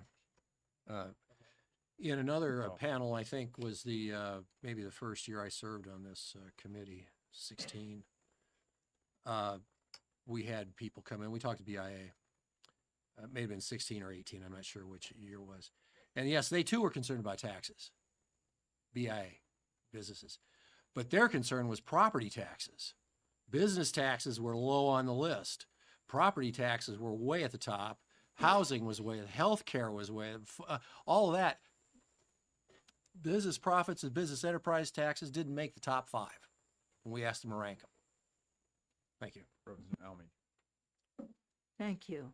I just wanted to say that there were other speakers in that, which had alternate kinds of opinions, good in all directions, if I remember correctly.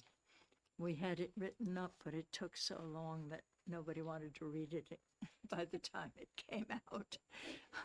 It was done by a reporter, retired reporter. So, but it is lately, last year, we had a piece come out from the BIA, which, as usual, was telling us what they thought we ought to do, except that not as usual. It had about 25 different things that they needed done, starting with childcare and housing. And I can't remember any of the rest of it. And going in the end to don't raise taxes. And I asked a couple of people about that, and the only good answer I got was, it's in our Constitution. So it may just depend on who's doing the asking. Representative Opal. The fact of the matter is that in a democratic society, we all recognize we have to pay taxes for some level of services.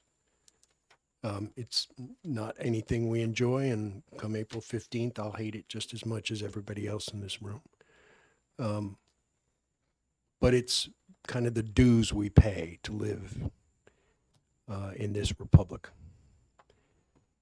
The fact of the matter is the real issue is not about whether we raise or cut taxes. The real issue is about who's paying those taxes. And the fact is that this bill seeks to provide some relief to the people who have the least ability to pay, and are stuck in a situation where their property taxes have nothing to do with their ability to pay. It has to do with, as we've heard before, some assessor who comes in and says your house is worth X. And they may have lived in that house for generations. And the value of that house has nothing to do with their ability to, whether they can actually pay their property tax. On the other hand, in contrast, we know there's been study after study, the business profits tax is paid. The overwhelming majority of the business profits taxes come from multi-billion-dollar corporations, most of whom are not even based here in New Hampshire, but they do business here, and they're good corporate customers, and we like their business. But a 1% increase or decrease in business profits taxes is not going to have one iota of an impact on Apple or Amazon or Microsoft or any of the other multi-billion-dollar corporations who pay most of this tax. So when we cut taxes, when we cut the business profits tax, we're giving ultra-wealthy corporations a tax break at the expense of property taxpayers. And whether you accept it or not, it goes right to the bottom line of your constituents who are paying property taxes. So I think trading a tax cut for property taxpayers who are struggling and paying for it with a tiny increase in Apple's tax bill or Amazon's tax bill. And that's who's paying. It's those billion-dollar corporations. It's not the mom and pop store down the street. Not most of your business profits tax. So this seems like an incredibly great idea. Let's make those who can afford to pay more, and let's give those who can least afford to pay, finally give them a tax break. I guess I'll throw my voice in on this one. I would agree that the largest corporations are paying the biggest tax bill. However, there's a lot of mom and pop stores that are paying right now 7.5% and are not, and going to 8.5% could affect their ability to stay afloat. So I would, there's a lot of LLC based businesses out there that are over the threshold, and they're smaller, and they're gonna, you know, they're gonna pay that extra 1% as well. So I think to classify it just as big businesses, yes, big businesses pays the bulk of it, but it's going to affect a lot of small businesses as well. The other thing I'll point out is that if the tax rate doesn't matter, I just read an article, I forget whether it was, I don't think it was the Globe, but Massachusetts is considering a drop in their income tax rate from 5% to 4%. And why are they considering that? Because they're seeing an exodus of people out of Massachusetts, mostly to New Hampshire, but to other states as well. And so they're recognizing that tax rates do matter. Now, I think we can all agree you need enough taxes to fulfill the spending you're doing. But at the same time, for a state like Mass, I was shocked when I read it, but they're realizing that there is an effect to taxes, and they're looking to lower. I don't know if it'll pass, but they're looking to lower to 4%. Well, I don't think we're getting close to Massachusetts in terms of tax rates. And I'll also say that all of those businesses, including mom and pop, are also paying property taxes. That's fine, but we don't want to hurt those mom and pop businesses who have small margins, and that extra 1% means a lot to them. Representative Elberger. Thank you, Mr. Chairman. Just a quick response to that comment. They would probably enjoy a drop in their property taxes, and it might very well offset that 1%. But when we have, I don't know, but I would like to ask somebody, how many times have business taxes dropped in the last, say, 20 years? I mean, this is not a gotcha question. I really don't know. But can anybody give me a ballpark? 10 times, 20 times, 2 times, they've dropped- 5 times, 5 times, Three. 3 times? They've gone from 8.5 over the past roughly 9 or 10 years. They've gone from 8.5% To 7.5%. to 7.5% Okay. over 10 years. I And- think it's kind of reached a steady state at this point. I don't. But at one point it was 9. Was it? Okay. That was probably. That's right. And my follow-up question to that is, over that period of time, how much have property taxes gone up? We haven't seen any drop in property taxes, certainly. They have all gone up. And the people who, as Representative Opal pointed out, are bearing the heaviest burden as a percentage of their actual living expenses are the people who cannot afford it the most. The ones who need the breaks are not getting them. Small businesses who are paying property taxes probably are going to wind up with at least a wash if their property taxes drop and their business taxes go up.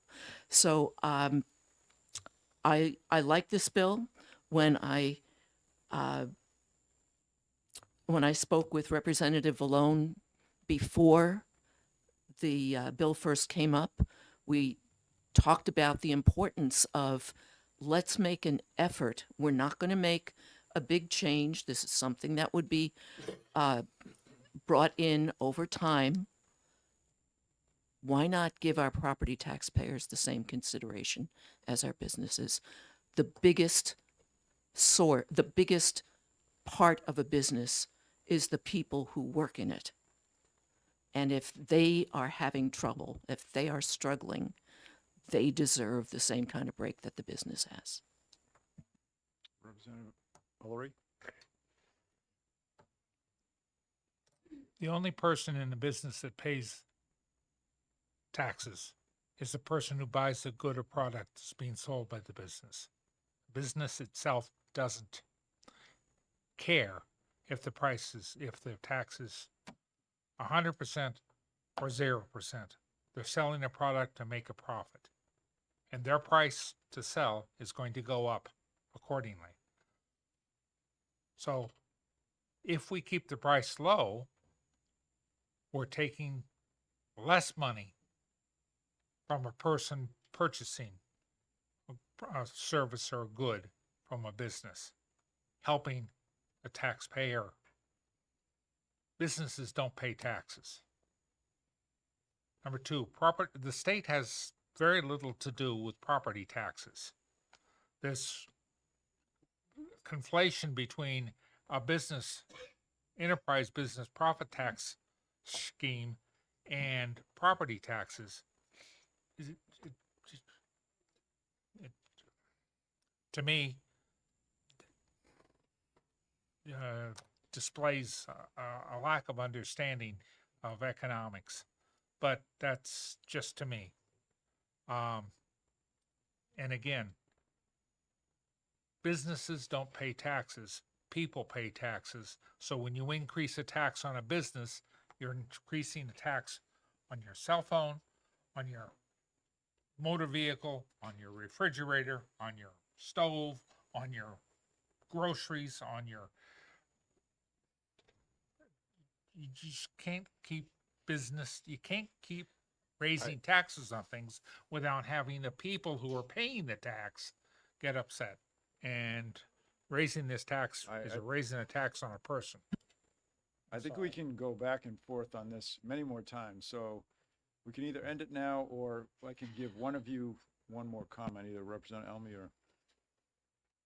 Well, I would just like to say that maybe that is why the largest businesses did not realize that we had lowered their tax rates until we finally got rid of the interest and dividends tax. And then they went and looked at poor little old New Hampshire and realized that they had $100 million, $200 million sitting in our treasury waiting to be picked up. What is that? That they had overpaid. What does that have to do with this? Representative Major and the rest of the committee spent a fair number of years trying to figure out, why do we have this bulk of money sitting in the treasury that is just sitting there, and these businesses are still alive. And it was sitting there because their accountants didn't bother to look at it. What does that have to do with this tax rate change? It has to do, we don't. Okay, well, that's a fundamental difference, I think, assuming that some people don't need the money and others do. Yes, well, everybody needs the money except for the biggest businesses, which have got plenty. But it's a question of how many of those everybody can afford to live decently without losing something. All right, Representative Ford, and then this is going to come down. This will be very quick. Small businesses are the driving force of the New Hampshire economy, making up 99% of all businesses in the state. So 2025 data from the U.S. Small Business Administration. All right, thank you. I'm going to close the work session on HB 1708 and open the final work session on HB 1293, taxing certain properties owned by charitable or nonprofit organizations. Comments?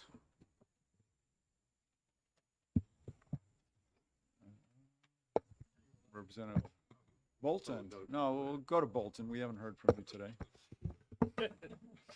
Thank you, Mr. Chair. So 1293 is actually an attempt at property tax relief.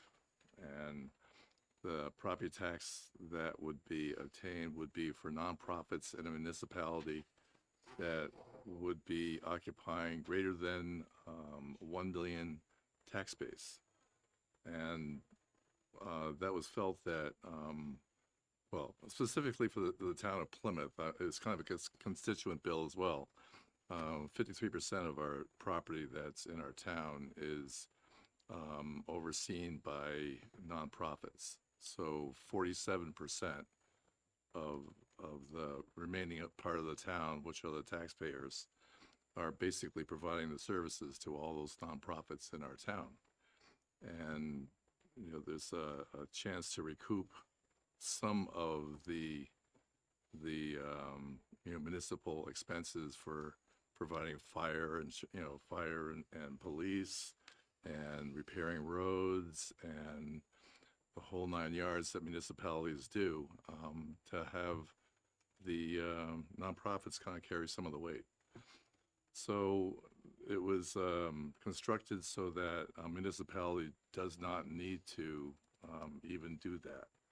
And basically they would, as an act of the legislative body in the town, they could basically ignore that requirement. Or they could increase the value of the property that the nonprofit is owning in that town. So they could put a limit on like $10 million for, if a nonprofit exceeded that, then that would be the new metric. So, it was constructed so that it wouldn't really,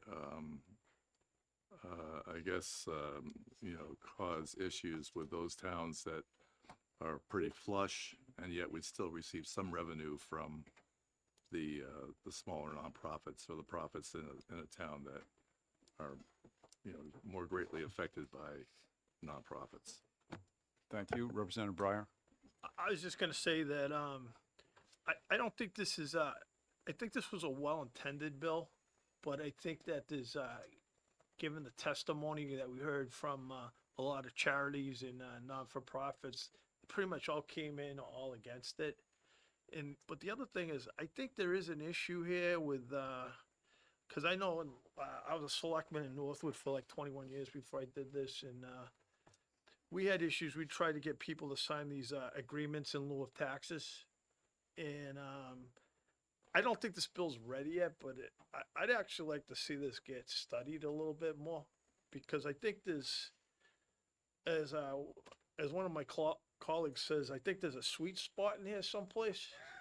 And I just think it's not ready the way it is, but let's, I think we should study it. I would agree too. I do think there, I just remember so distinctly Mr. Shaw's challenge with that private school, and that is there 10 or 12 of the students or the children of the teachers, administrators there, go to the public schools there, and it doesn't cost them a nickel, and it's cost the school district over $230,000 to educate those children a year. So there is that's not fair. So yeah, I think we have to do something here and figure it out. And you're right, I think there's a sweet spot. So I'm happy to be on a subcommittee on this one if anybody wants to work with me on it.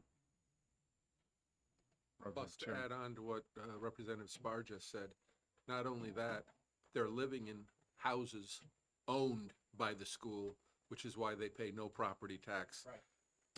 And that's not right. I'm sorry, school, you want to go to school buildings, you want to go classrooms, administration, fine. Property you own to put your employees in? No, that's not tax exempt. That's something you're doing for your employees. That's part of their pay.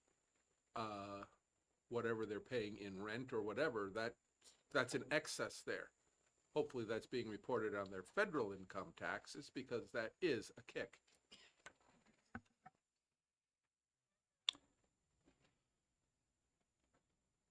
I was just going to say, sounds like Representative Tierney just volunteered for his third subcommittee. No. Well, this could get more, you made a good point, but this could get more complicated as to how many charities are housing employees. Is that an unusual situation? If it is, maybe something could target just that. If it's a lot of them are doing it, then, it's going to have a more widespread effect. We've got to be careful of the effect. I don't know how we get the answer to that, Representative Bolton. So we have Holderness School in the town. Well, actually represent Holderness as well, and they also provide housing for their professors. So I think it's a pretty common practice for the private schools. Okay, but in this case, the difference is the students then go to the whole, and they haven't paid anything. In that case, the professors, it's not really quite the same thing, but I guess if we change, yeah, it's partially, there's some overlap. Yeah. Okay.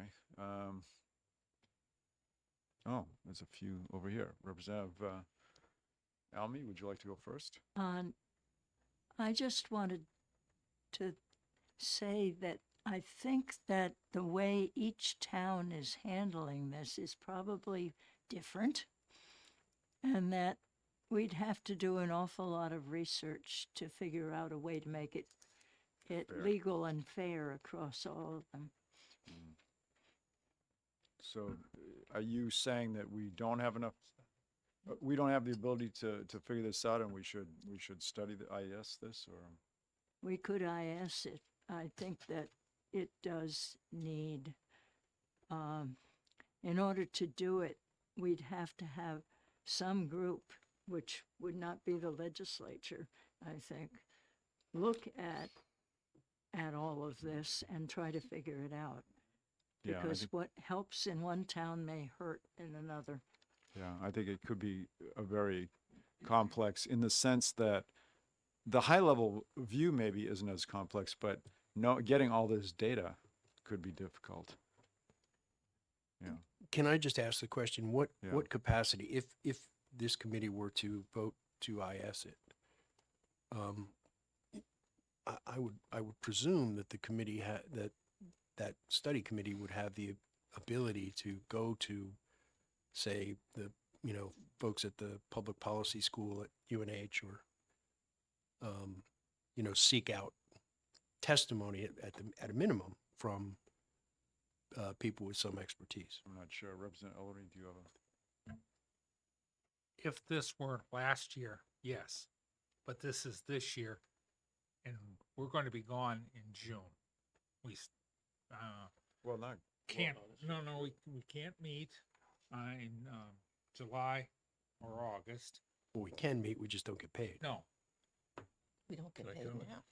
Well, No, if we need it, if No. we need, it has to be a public, it would have to be a, it has to be a public meeting. yeah. So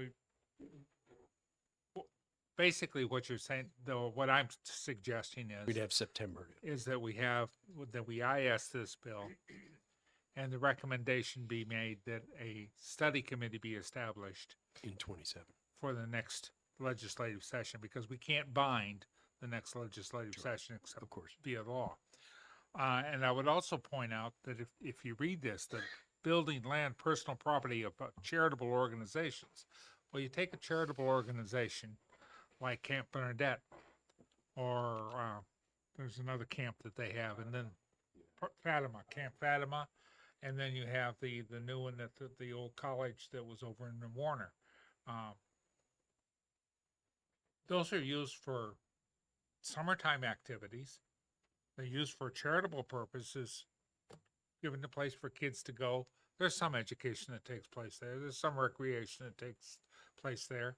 The Warner School is being converted into a retreat center for prayerful reflection and study, and use by various other entities within the Catholic hierarchy, from Knights of Columbus to the there's a women's organization or two around. I'm sorry. let us use the space? Well, actually, they're mostly wives. There's this thing about Catholics and children and wives, But Catholic.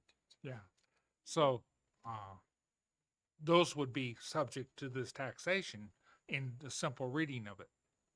Now, the specific instance that was talked regarding the two schools, that's slightly different than what the wording is here. So I would suggest that we interim study this, we come up with some wording at the end of the year for a recommendation. And yes, there is a question regarding what a charity is. We've seen this in the gaming side. We've seen that question has been raised. We had the previous, one of the first bills we had raised that question appropriately. I think it was inappropriate in the way it was done, but it was appropriate to raise the question. So I would move. No, I won't. Well, we're not in. No, I will not move. But I would urge somebody to move. Later. Yeah. Okay. Any other? Representative Elberger? This has to do with the last bill. It's just a couple of points of information. Representative Ford mentioned that 91%, I think you said, 99% of businesses in New Hampshire are small businesses. At the same time, about 1.5% of filers paid 76.7% of all BPT revenue, and 81% of registered businesses paid no business taxes whatsoever Okay. in New Hampshire. All right, Representative Bolton? So, regarding the camps and such, even though they're open like over the summer, they still are making, a lot of revenue. And, I think people that have actually another entity that owned a camp on Bristol, and they pretty much brought it to me that we should be looking very carefully at the camp's revenues. And so I think that's just one entity that's a nonprofit in a municipality, but I don't think people have looked very carefully at these camps. And the gentleman that was at the hearing on the bill, Brody Deshays, he also is, I guess, the attorney with the Hampshire Municipal Association, and NHMA is very concerned and very helpful in this regard, and I'm sure they'd be also a wealth of information to obtain, working with the municipalities, how we should go about perhaps the next version of this bill. But I would urge like interim study as well, and see what we come up with. How many are good with interim study? Raise your hand. Representative Orrs? No? Okay.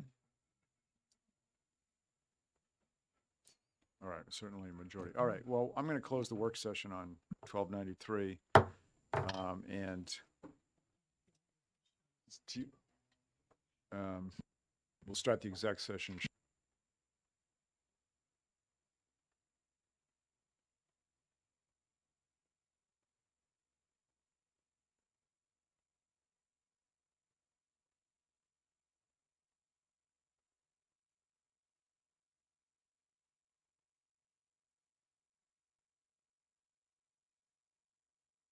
Okay. Suggest All that right. municipal association.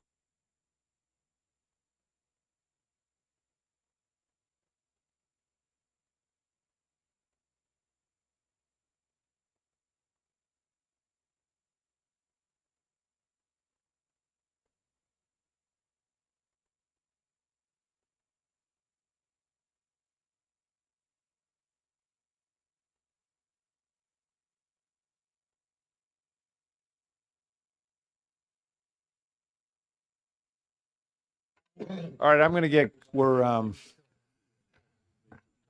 going with the executive session because we're about an hour behind. All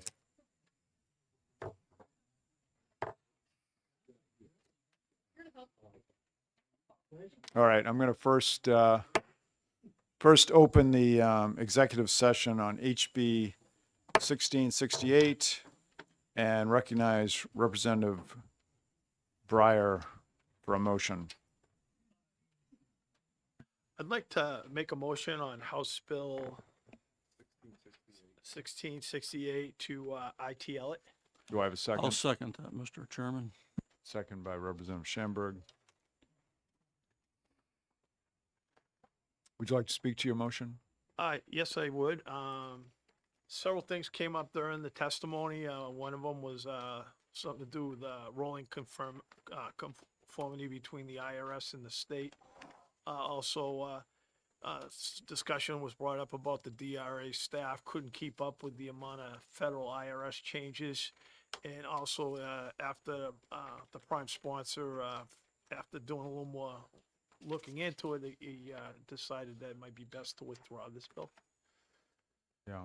So, Okay. because of those reasons, I think we should support the ITL. Okay. Anybody else? Looks good. All right, I'll ask the clerk to call the roll. Thank you, Mr. Chairman. We are voting on House Bill 1668 relative to the application of the Internal Revenue Code to provisions of the business profits tax. The motion is ITL. Representative Ulrey. Aye.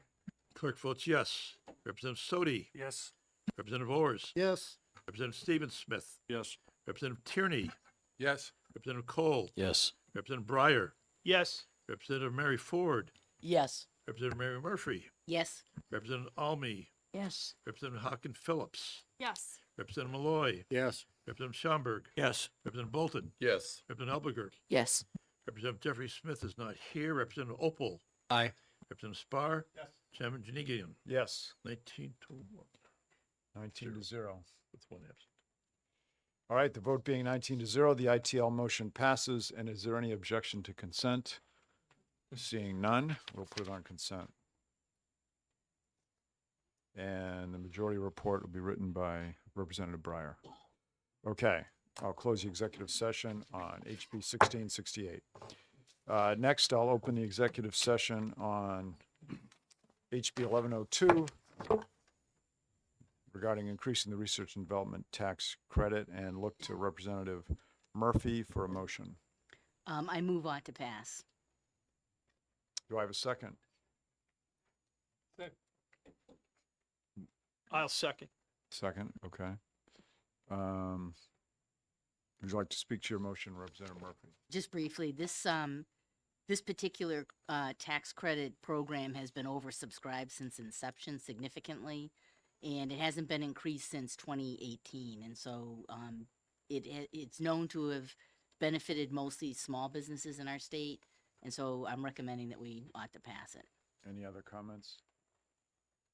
Seeing none, I'll ask clerk to call the roll. Thank you, Mr. Chairman. We are voting on House Bill 1102, increasing the research and development tax credit cap. The motion is ought to pass. Representative Ulrey. Yes. Chair votes yes. Representative Sodi. Yes. Representative Ors. Yes. Representative Stephen Smith. Yes. Representative Tierney. Yes. Representative Cole. Yes. Representative Breyer. Yes. Representative Mary Ford. Yes. Mary Murphy. Yes. Representative Susan Almy. Yes. Representative Hawken Phillips. Yes. Yes. Thank you. Representative Malloy. Yes. Representative Schomburg. Yes. Representative Bolton. Yes. Representative Elberger. Yes. Representative Jeffrey Smith is not here. Representative Opal. Aye. Representative Spar. And Chairman Janigian. Yes. 19-0. The vote being 19 to 0, the OTP motion passes. And again, is there any objection to consent? Seeing none, we'll put it on consent.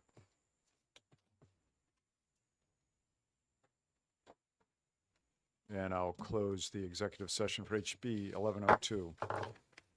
Next up is, okay, wait a minute now. HB 1420, we have a subcommittee for. So we're not going to do anything with that right now. The next one up would be open the executive session on CACR 10 and look to Representative Ulrey for a motion. Ought to pass. Do I have a second? Representative Tierney. Would you like to speak to your motion? No, enough has been said. Okay. No, CACR 10.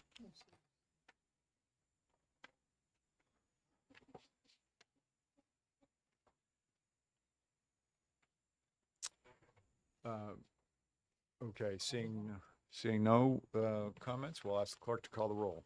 Thank you, Mr. Chairman. We are voting on CACR 10 relating to the adoption of tax laws, providing that no law shall establish or increase the state imposed tax unless adopted by not less than 2/3 of the members present and voting.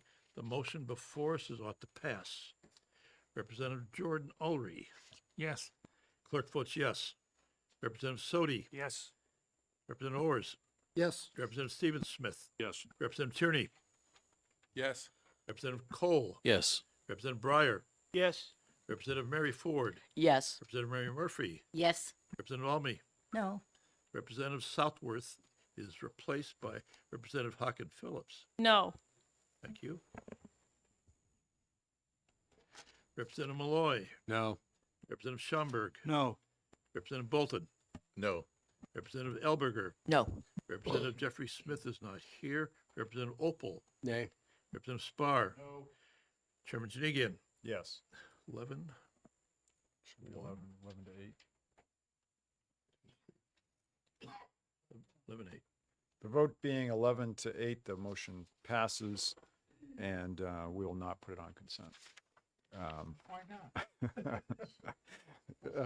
So Representative Ullery will do the majority report. Who would like to do the minority report? Representative Schamberg, and what would the motion be? ITL? I'm just guessing, I don't know.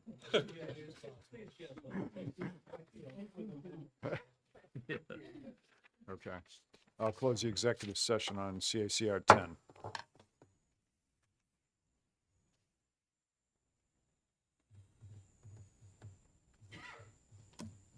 And open the executive session on CACR 18 and recognize Representative Ullery for a motion. I move ought to pass. Do I have a second? I'll second. Second by Representative Breyer. Will you speak to your motion?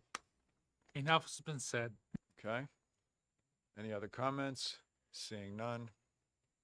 Representative Orders, do you have a comment on this? Not just getting ready to vote, thank you. Oh, okay. Clerk will call the roll. Thank you, Mr. Chairman. We are voting on CICR 1-8 relating to tax rates, providing that the rate of tax in the state shall not exceed certain annual percentages. The motion is ought to pass. Representative Ullery. Aye. Clerk votes yes. Representative Sodi. Yes. Representative Ors. Yes. Representative Stephen Smith. Yes. Representative Tierney. Yes. Representative Cole. Yes. Representative Breyer. Yes. Representative Mary Ford. Yes. Representative Mary Murphy. Yes. Representative Almy. No. Representative Hawken Phillips. No. Representative Malloy. No. Representative Schomburg. No. Representative Bolton. No. Representative Elberger. No. Representative Smith is not here. Representative Opal. Nay. Representative Spar. Nope. Thank you. Chairman Janigian. Yes. 11 to 8. Okay, the vote being 11 to 8, the OTP motion passes. And Ullery's doing the majority report. Who's doing the minority report on this one? Schamberg again? He wanted to do both. No, you want it? No. I'll take it. Okay. No. Well, one of the few times I'll be happy to see a super majority required. All right, ITL on that. Did you get that, Representative Ullery? Well, I'm going to report. As it gets the OTP. I got it.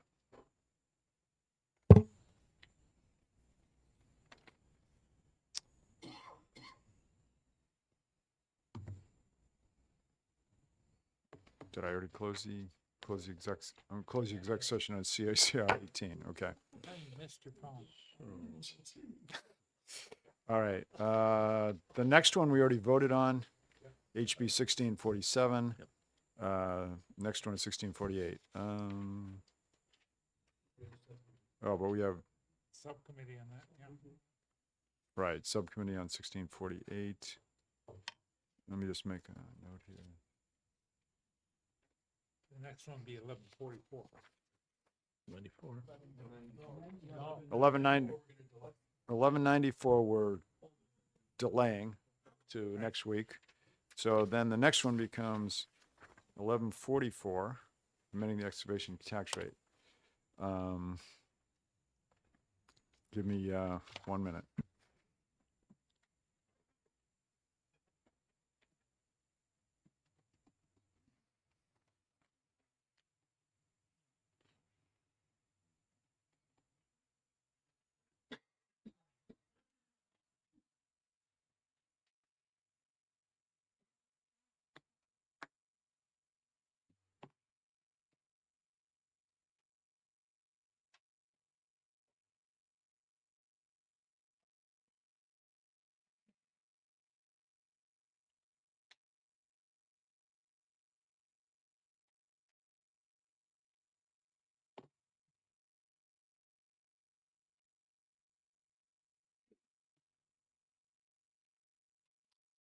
Okay, I'm going to open the executive session on HB 1144 and recognize Representative Murphy.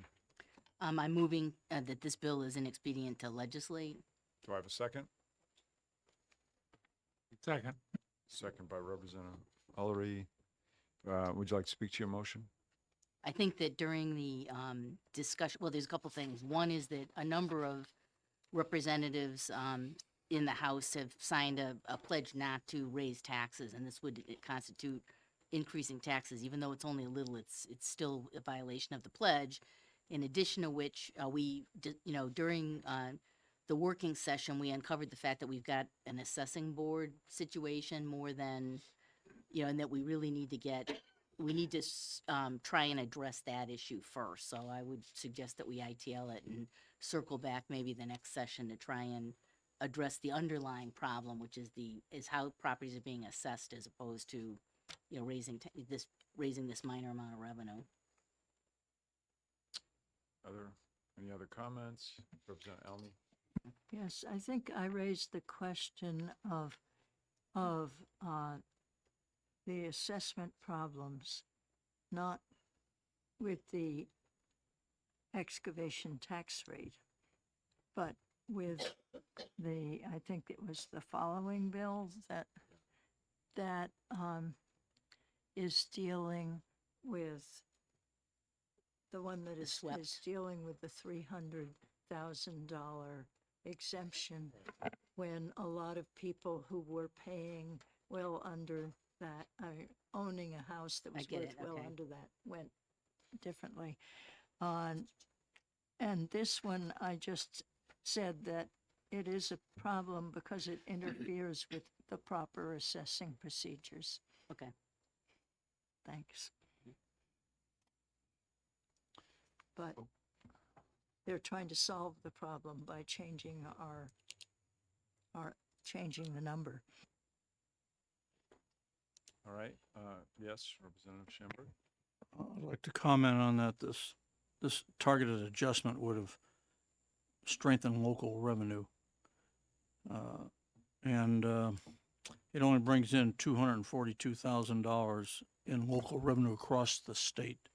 And it brings us up to what the inflation markers would have done if we'd have stayed with them from 1998. So Thank you. I'm in opposition. All right, I'll ask the clerk to call the roll.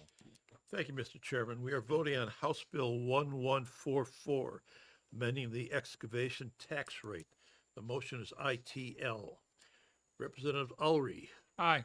Clerk votes yes. Representative Sodi. Yes. Representative Orrs. Yes. Representative Stephen Smith. Yes. Representative Tierney.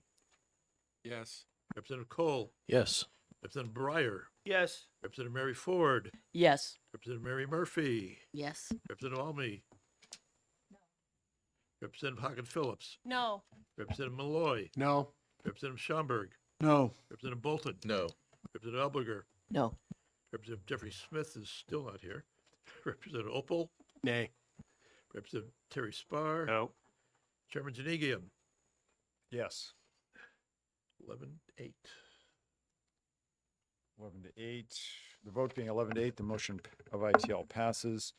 Representative Murphy will do the majority report. Who will do the minority report? Go get You again? He sponsor OTP. Okay, OTP. So Tom is going to do it. I can put down anyone I want. Last one I'm volunteering. Well, you got three. You got three now. What was that? He's got three now. He's gonna go OTP. What was the vote? Oh, 11 to 8.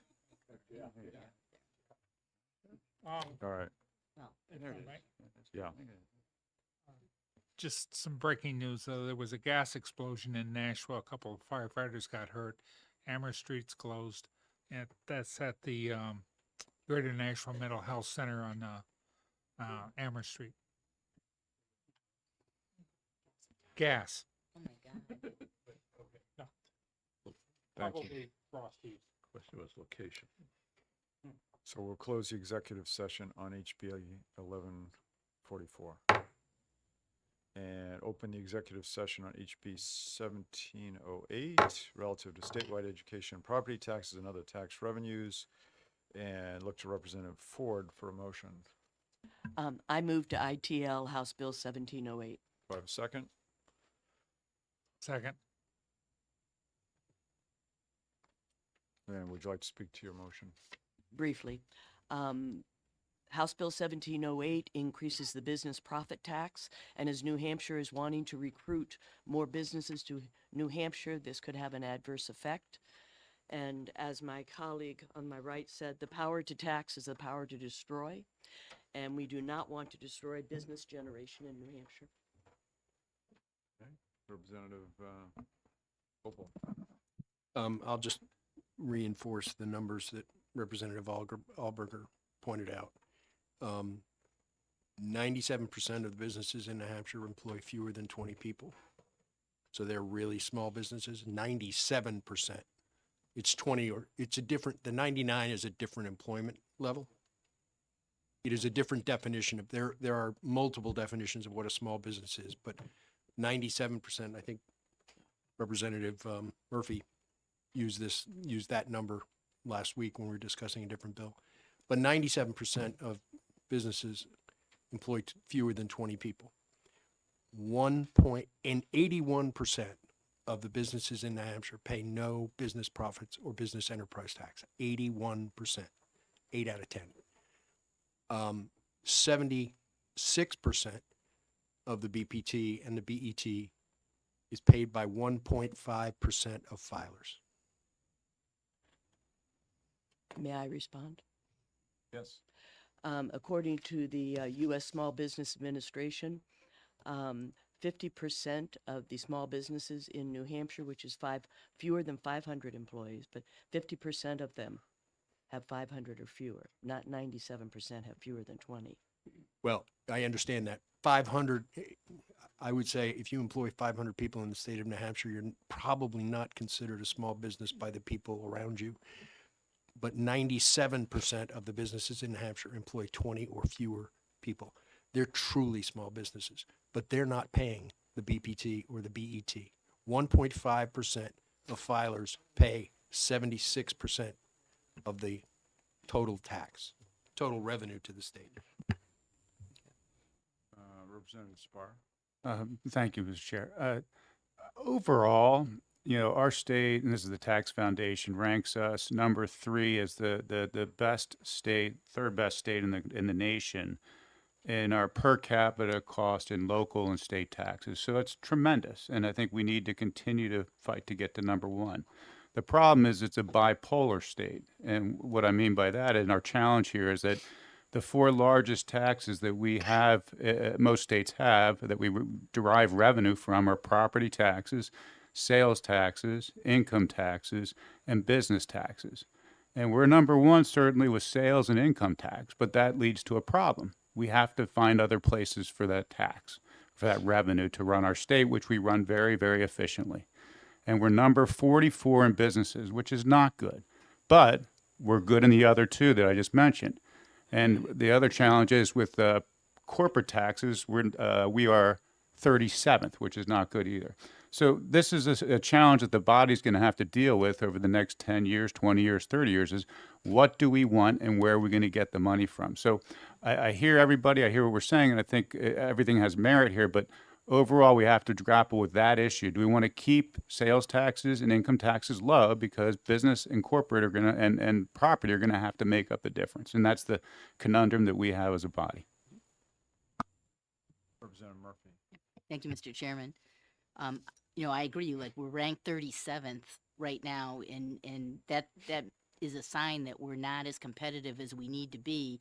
We need to change our business mix, okay? Like we are largely a tourism economy, and that's reflected in our meals and rentals taxes as well as other taxes, and that's a problem. We need more larger businesses, these very multinationals you're complaining about. And so my suggestion to our Business and Economic Affairs group was that we target specific industries and we proactively recruit the companies from those industries to move to the state. So if we up our tax rate to the point where we are no longer competitive, in particular with Massachusetts, that has a lot of very large multinationals that we could easily pull across the border, since a lot of their people live in Bedford and Hollis already, and Wyndham and Salem.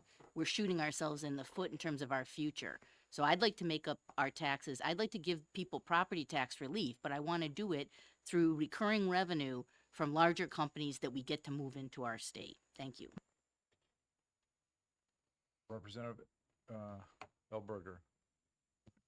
Thank you, Mr. Chairman. As I was driving up here today, I was listening to a report that said that last year, New Hampshire's growth was 0.5%.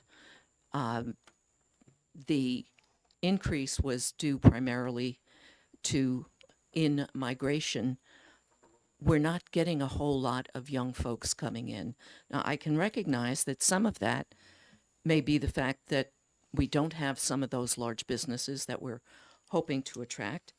At least as much of that is, number one, housing costs, just the purchase price is too high. But even for the folks who can afford to buy here, they may not be able to afford the taxes here. So I am curious as to why, if we're talking about taxes as tyranny, it doesn't seem to apply to property taxes. Representative Ors. Thank you. So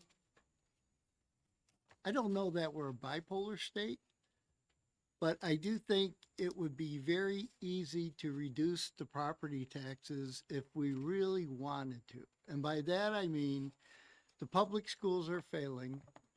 I got this chart here.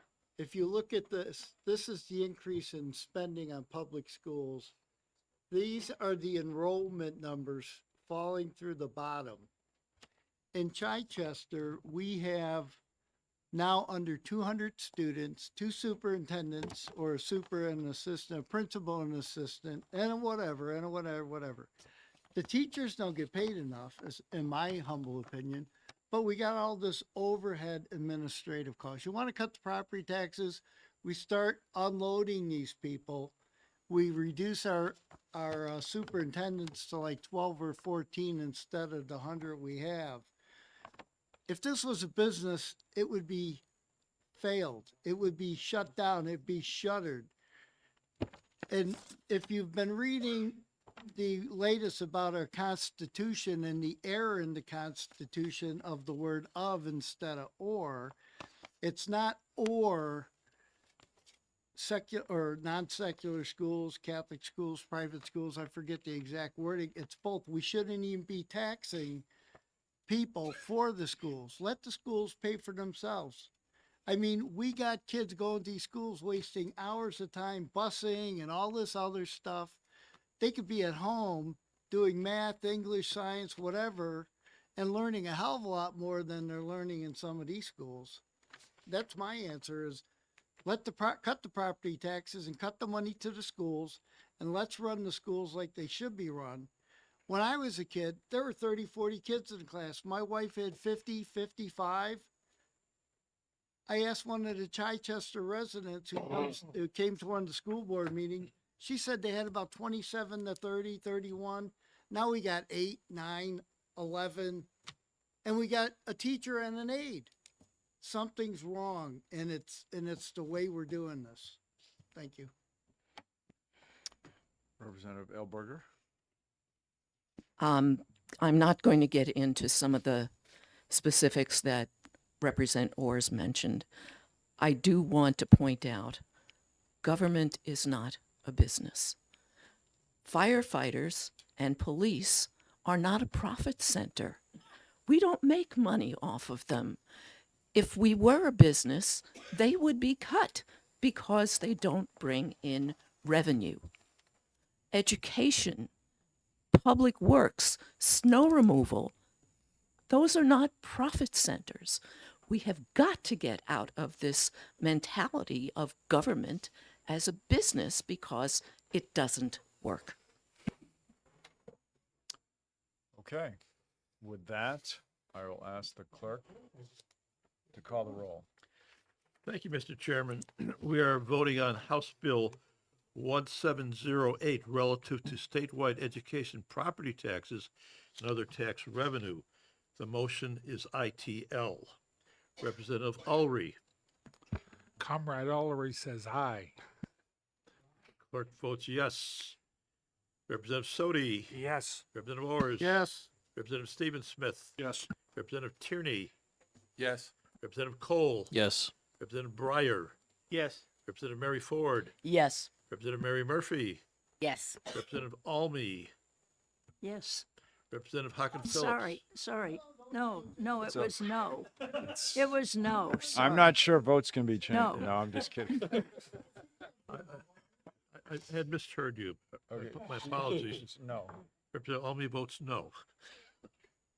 Representative Hawken Phillips. No. Representative Malloy. Yes. Representative Schamberg. No, and I taught health class, and I'll give you a reason why populations are dropping. Still vote no. Yeah.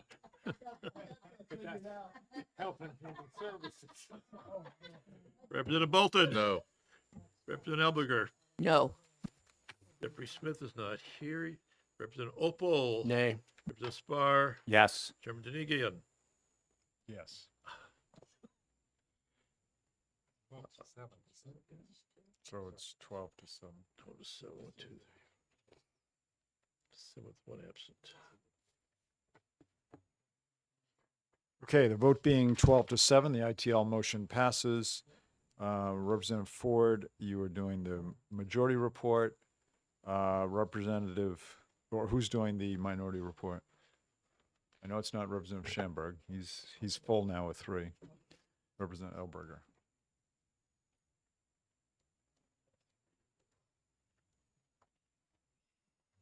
Can I have them by 6 o'clock tonight?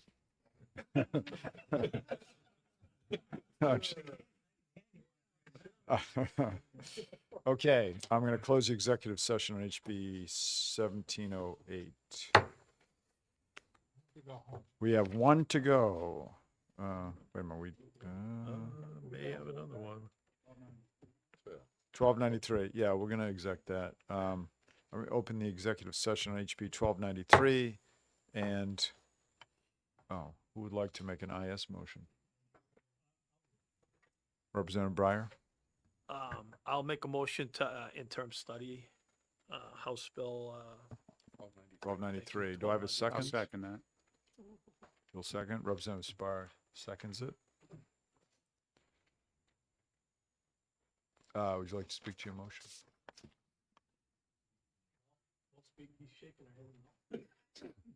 Well, it's up to you. No, I will. I just think the bill as written is kind of flawed, and I also, based on the testimony, I just think there's something we can look at here to kind of figure. I just think it needs to be looked at more. Okay. All right. The clerk will call the roll. Thank you, Mr. Chairman. We are voting on House Bill 1293, taxing certain properties owned by charitable or nonprofit organizations. The vote is interim study. Representative Ulrey. Yes. Clerk votes yes. Representative Sodi. Yes. Representative Ors. No. Representative Stephen Smith. Yes. Representative Tierney. Yes. Representative Cole. Yes. Representative Breyer. Yes. Representative Mary Ford. Yes. Representative Mary Murphy. Yes. Representative Almy. Yes. Representative Hawken Phillips. Yes. Yes. Representative Malloy. Yes. Representative Schamberg. Yes, sir. Schamberg. Votes yes. Representative Bolton. Yes. Representative Elberger. Yes. Representative Jeffrey Smith is yet to come. Representative Opal. Aye. Representative Spar. Representative Janigian. Yes. 18, You had 1 no. 1 no. I got 1 no and 1 absent. No, he voted what? Stephen Smith and Morris. No, he voted yes. He voted yes. Okay. 18-1.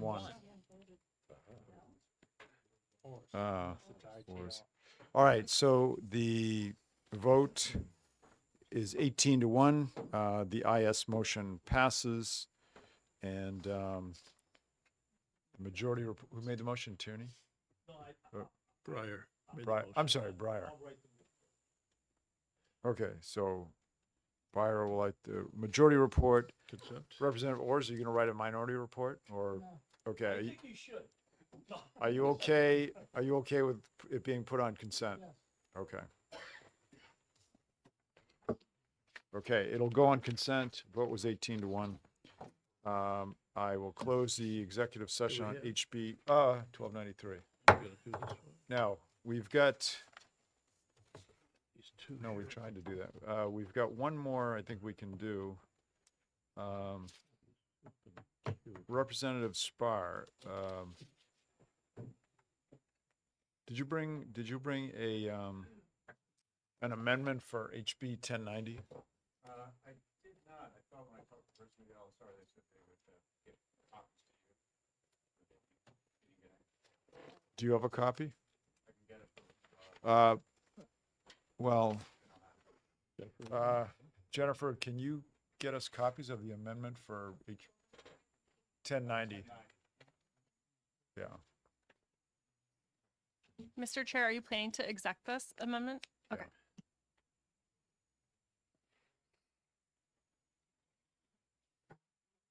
This is the one that HB 1090 subjected boats to the M&R tax, but you did an amendment that takes that out and it corrects. And it corrected a couple of issues. So I'm assuming if we can get that quickly, you can just tell us what that is. We'll review it. If it makes sense, we'll OTP it. If it doesn't make sense, we could ITL it. Nothing. Do you know if you already got an amendment? I don't know if I got it or not. I guess Jennifer would probably see it though, right? If there's an amendment for it. I would take it to you. That was on Friday.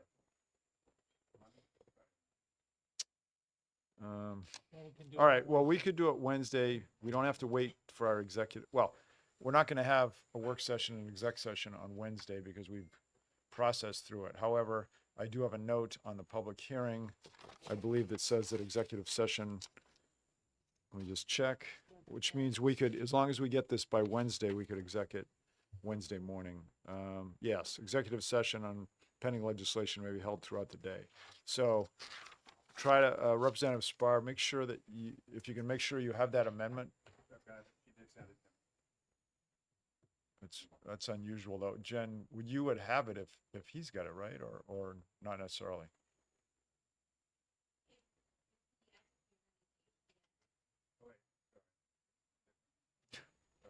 All right, let's just, They wanted him to check it before he sent it on to. okay, let's just make sure then that's ready for Wednesday. So, all right. So, yeah, that's fine, Representative Spar. If you have that for us Wednesday, now we're down to, we'll have 2 public hearings on Wednesday morning. We'll exec that bill. What, you do have it? Can you email it to Jen so she can?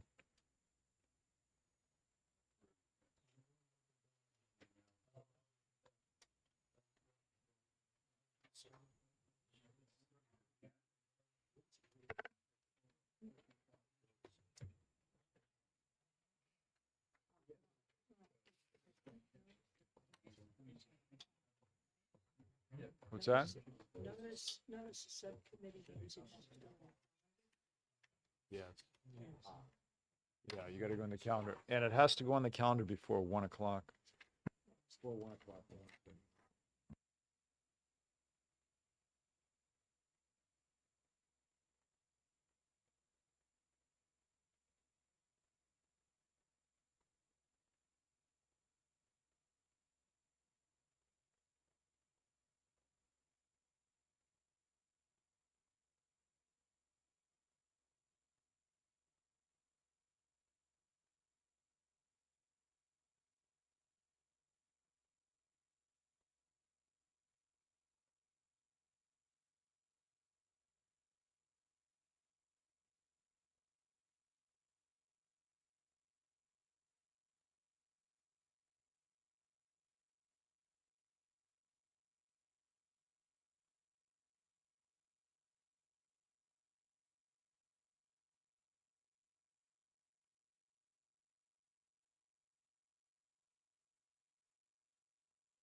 when we finish up, a request has been made for the people on the subcommittees to just meet briefly with each other to decide what day works, because the goal would be to get the meeting into the calendar this Wednesday.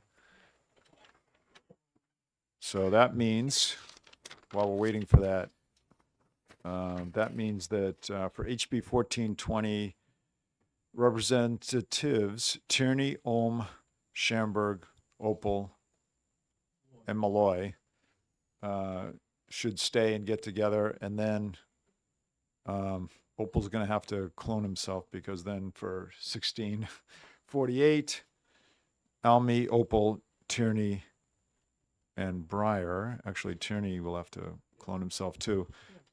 Everyone's name I just mentioned stay after we're done, so that you can figure out what day is going to work for a subcommittee meeting for next week.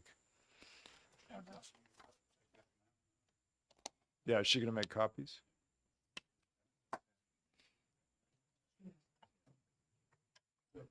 No, just do it on Wednesday.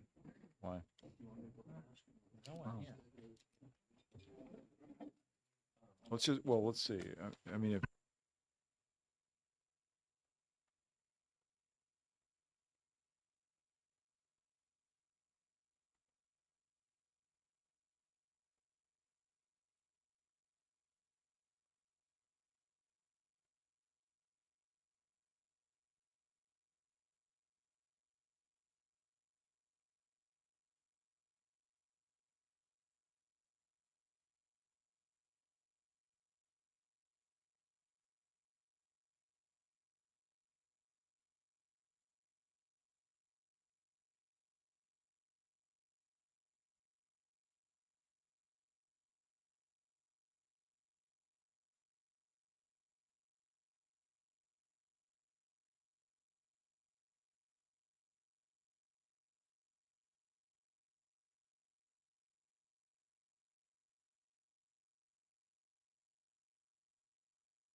next week, I'm planning on just having a Ways and Means Committee meeting on Monday.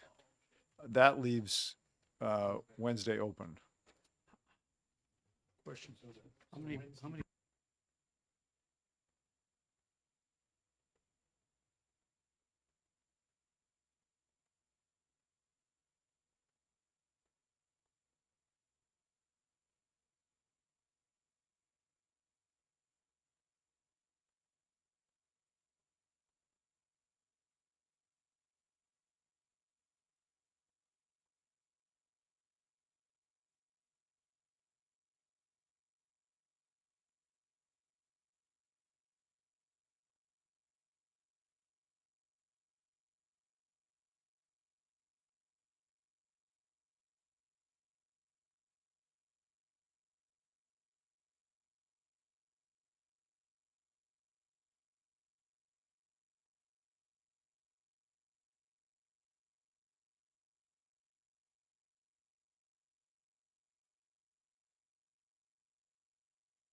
Okay, we are not going to be executing this bill. We just found a problem with the amendment.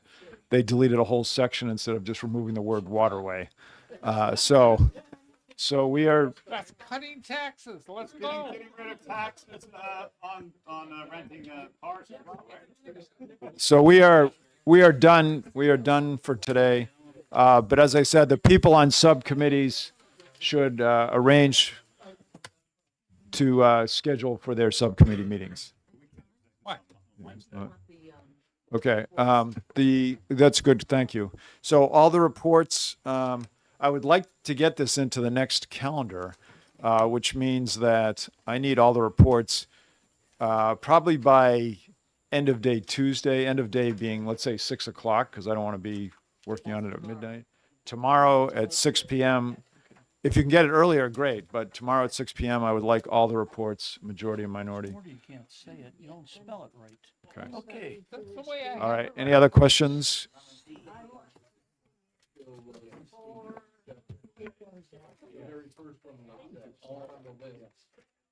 Oh, what you're doing? That's why. You're on 1647 and 1648. Oh, you're right. I'm sorry. Subcommittee. Yeah, I have your name. I guess I can take that off right now. Yeah, sure. Yeah, so you just have 1647. So we're still looking, we're gonna do the subcommittee on newspapers, 1420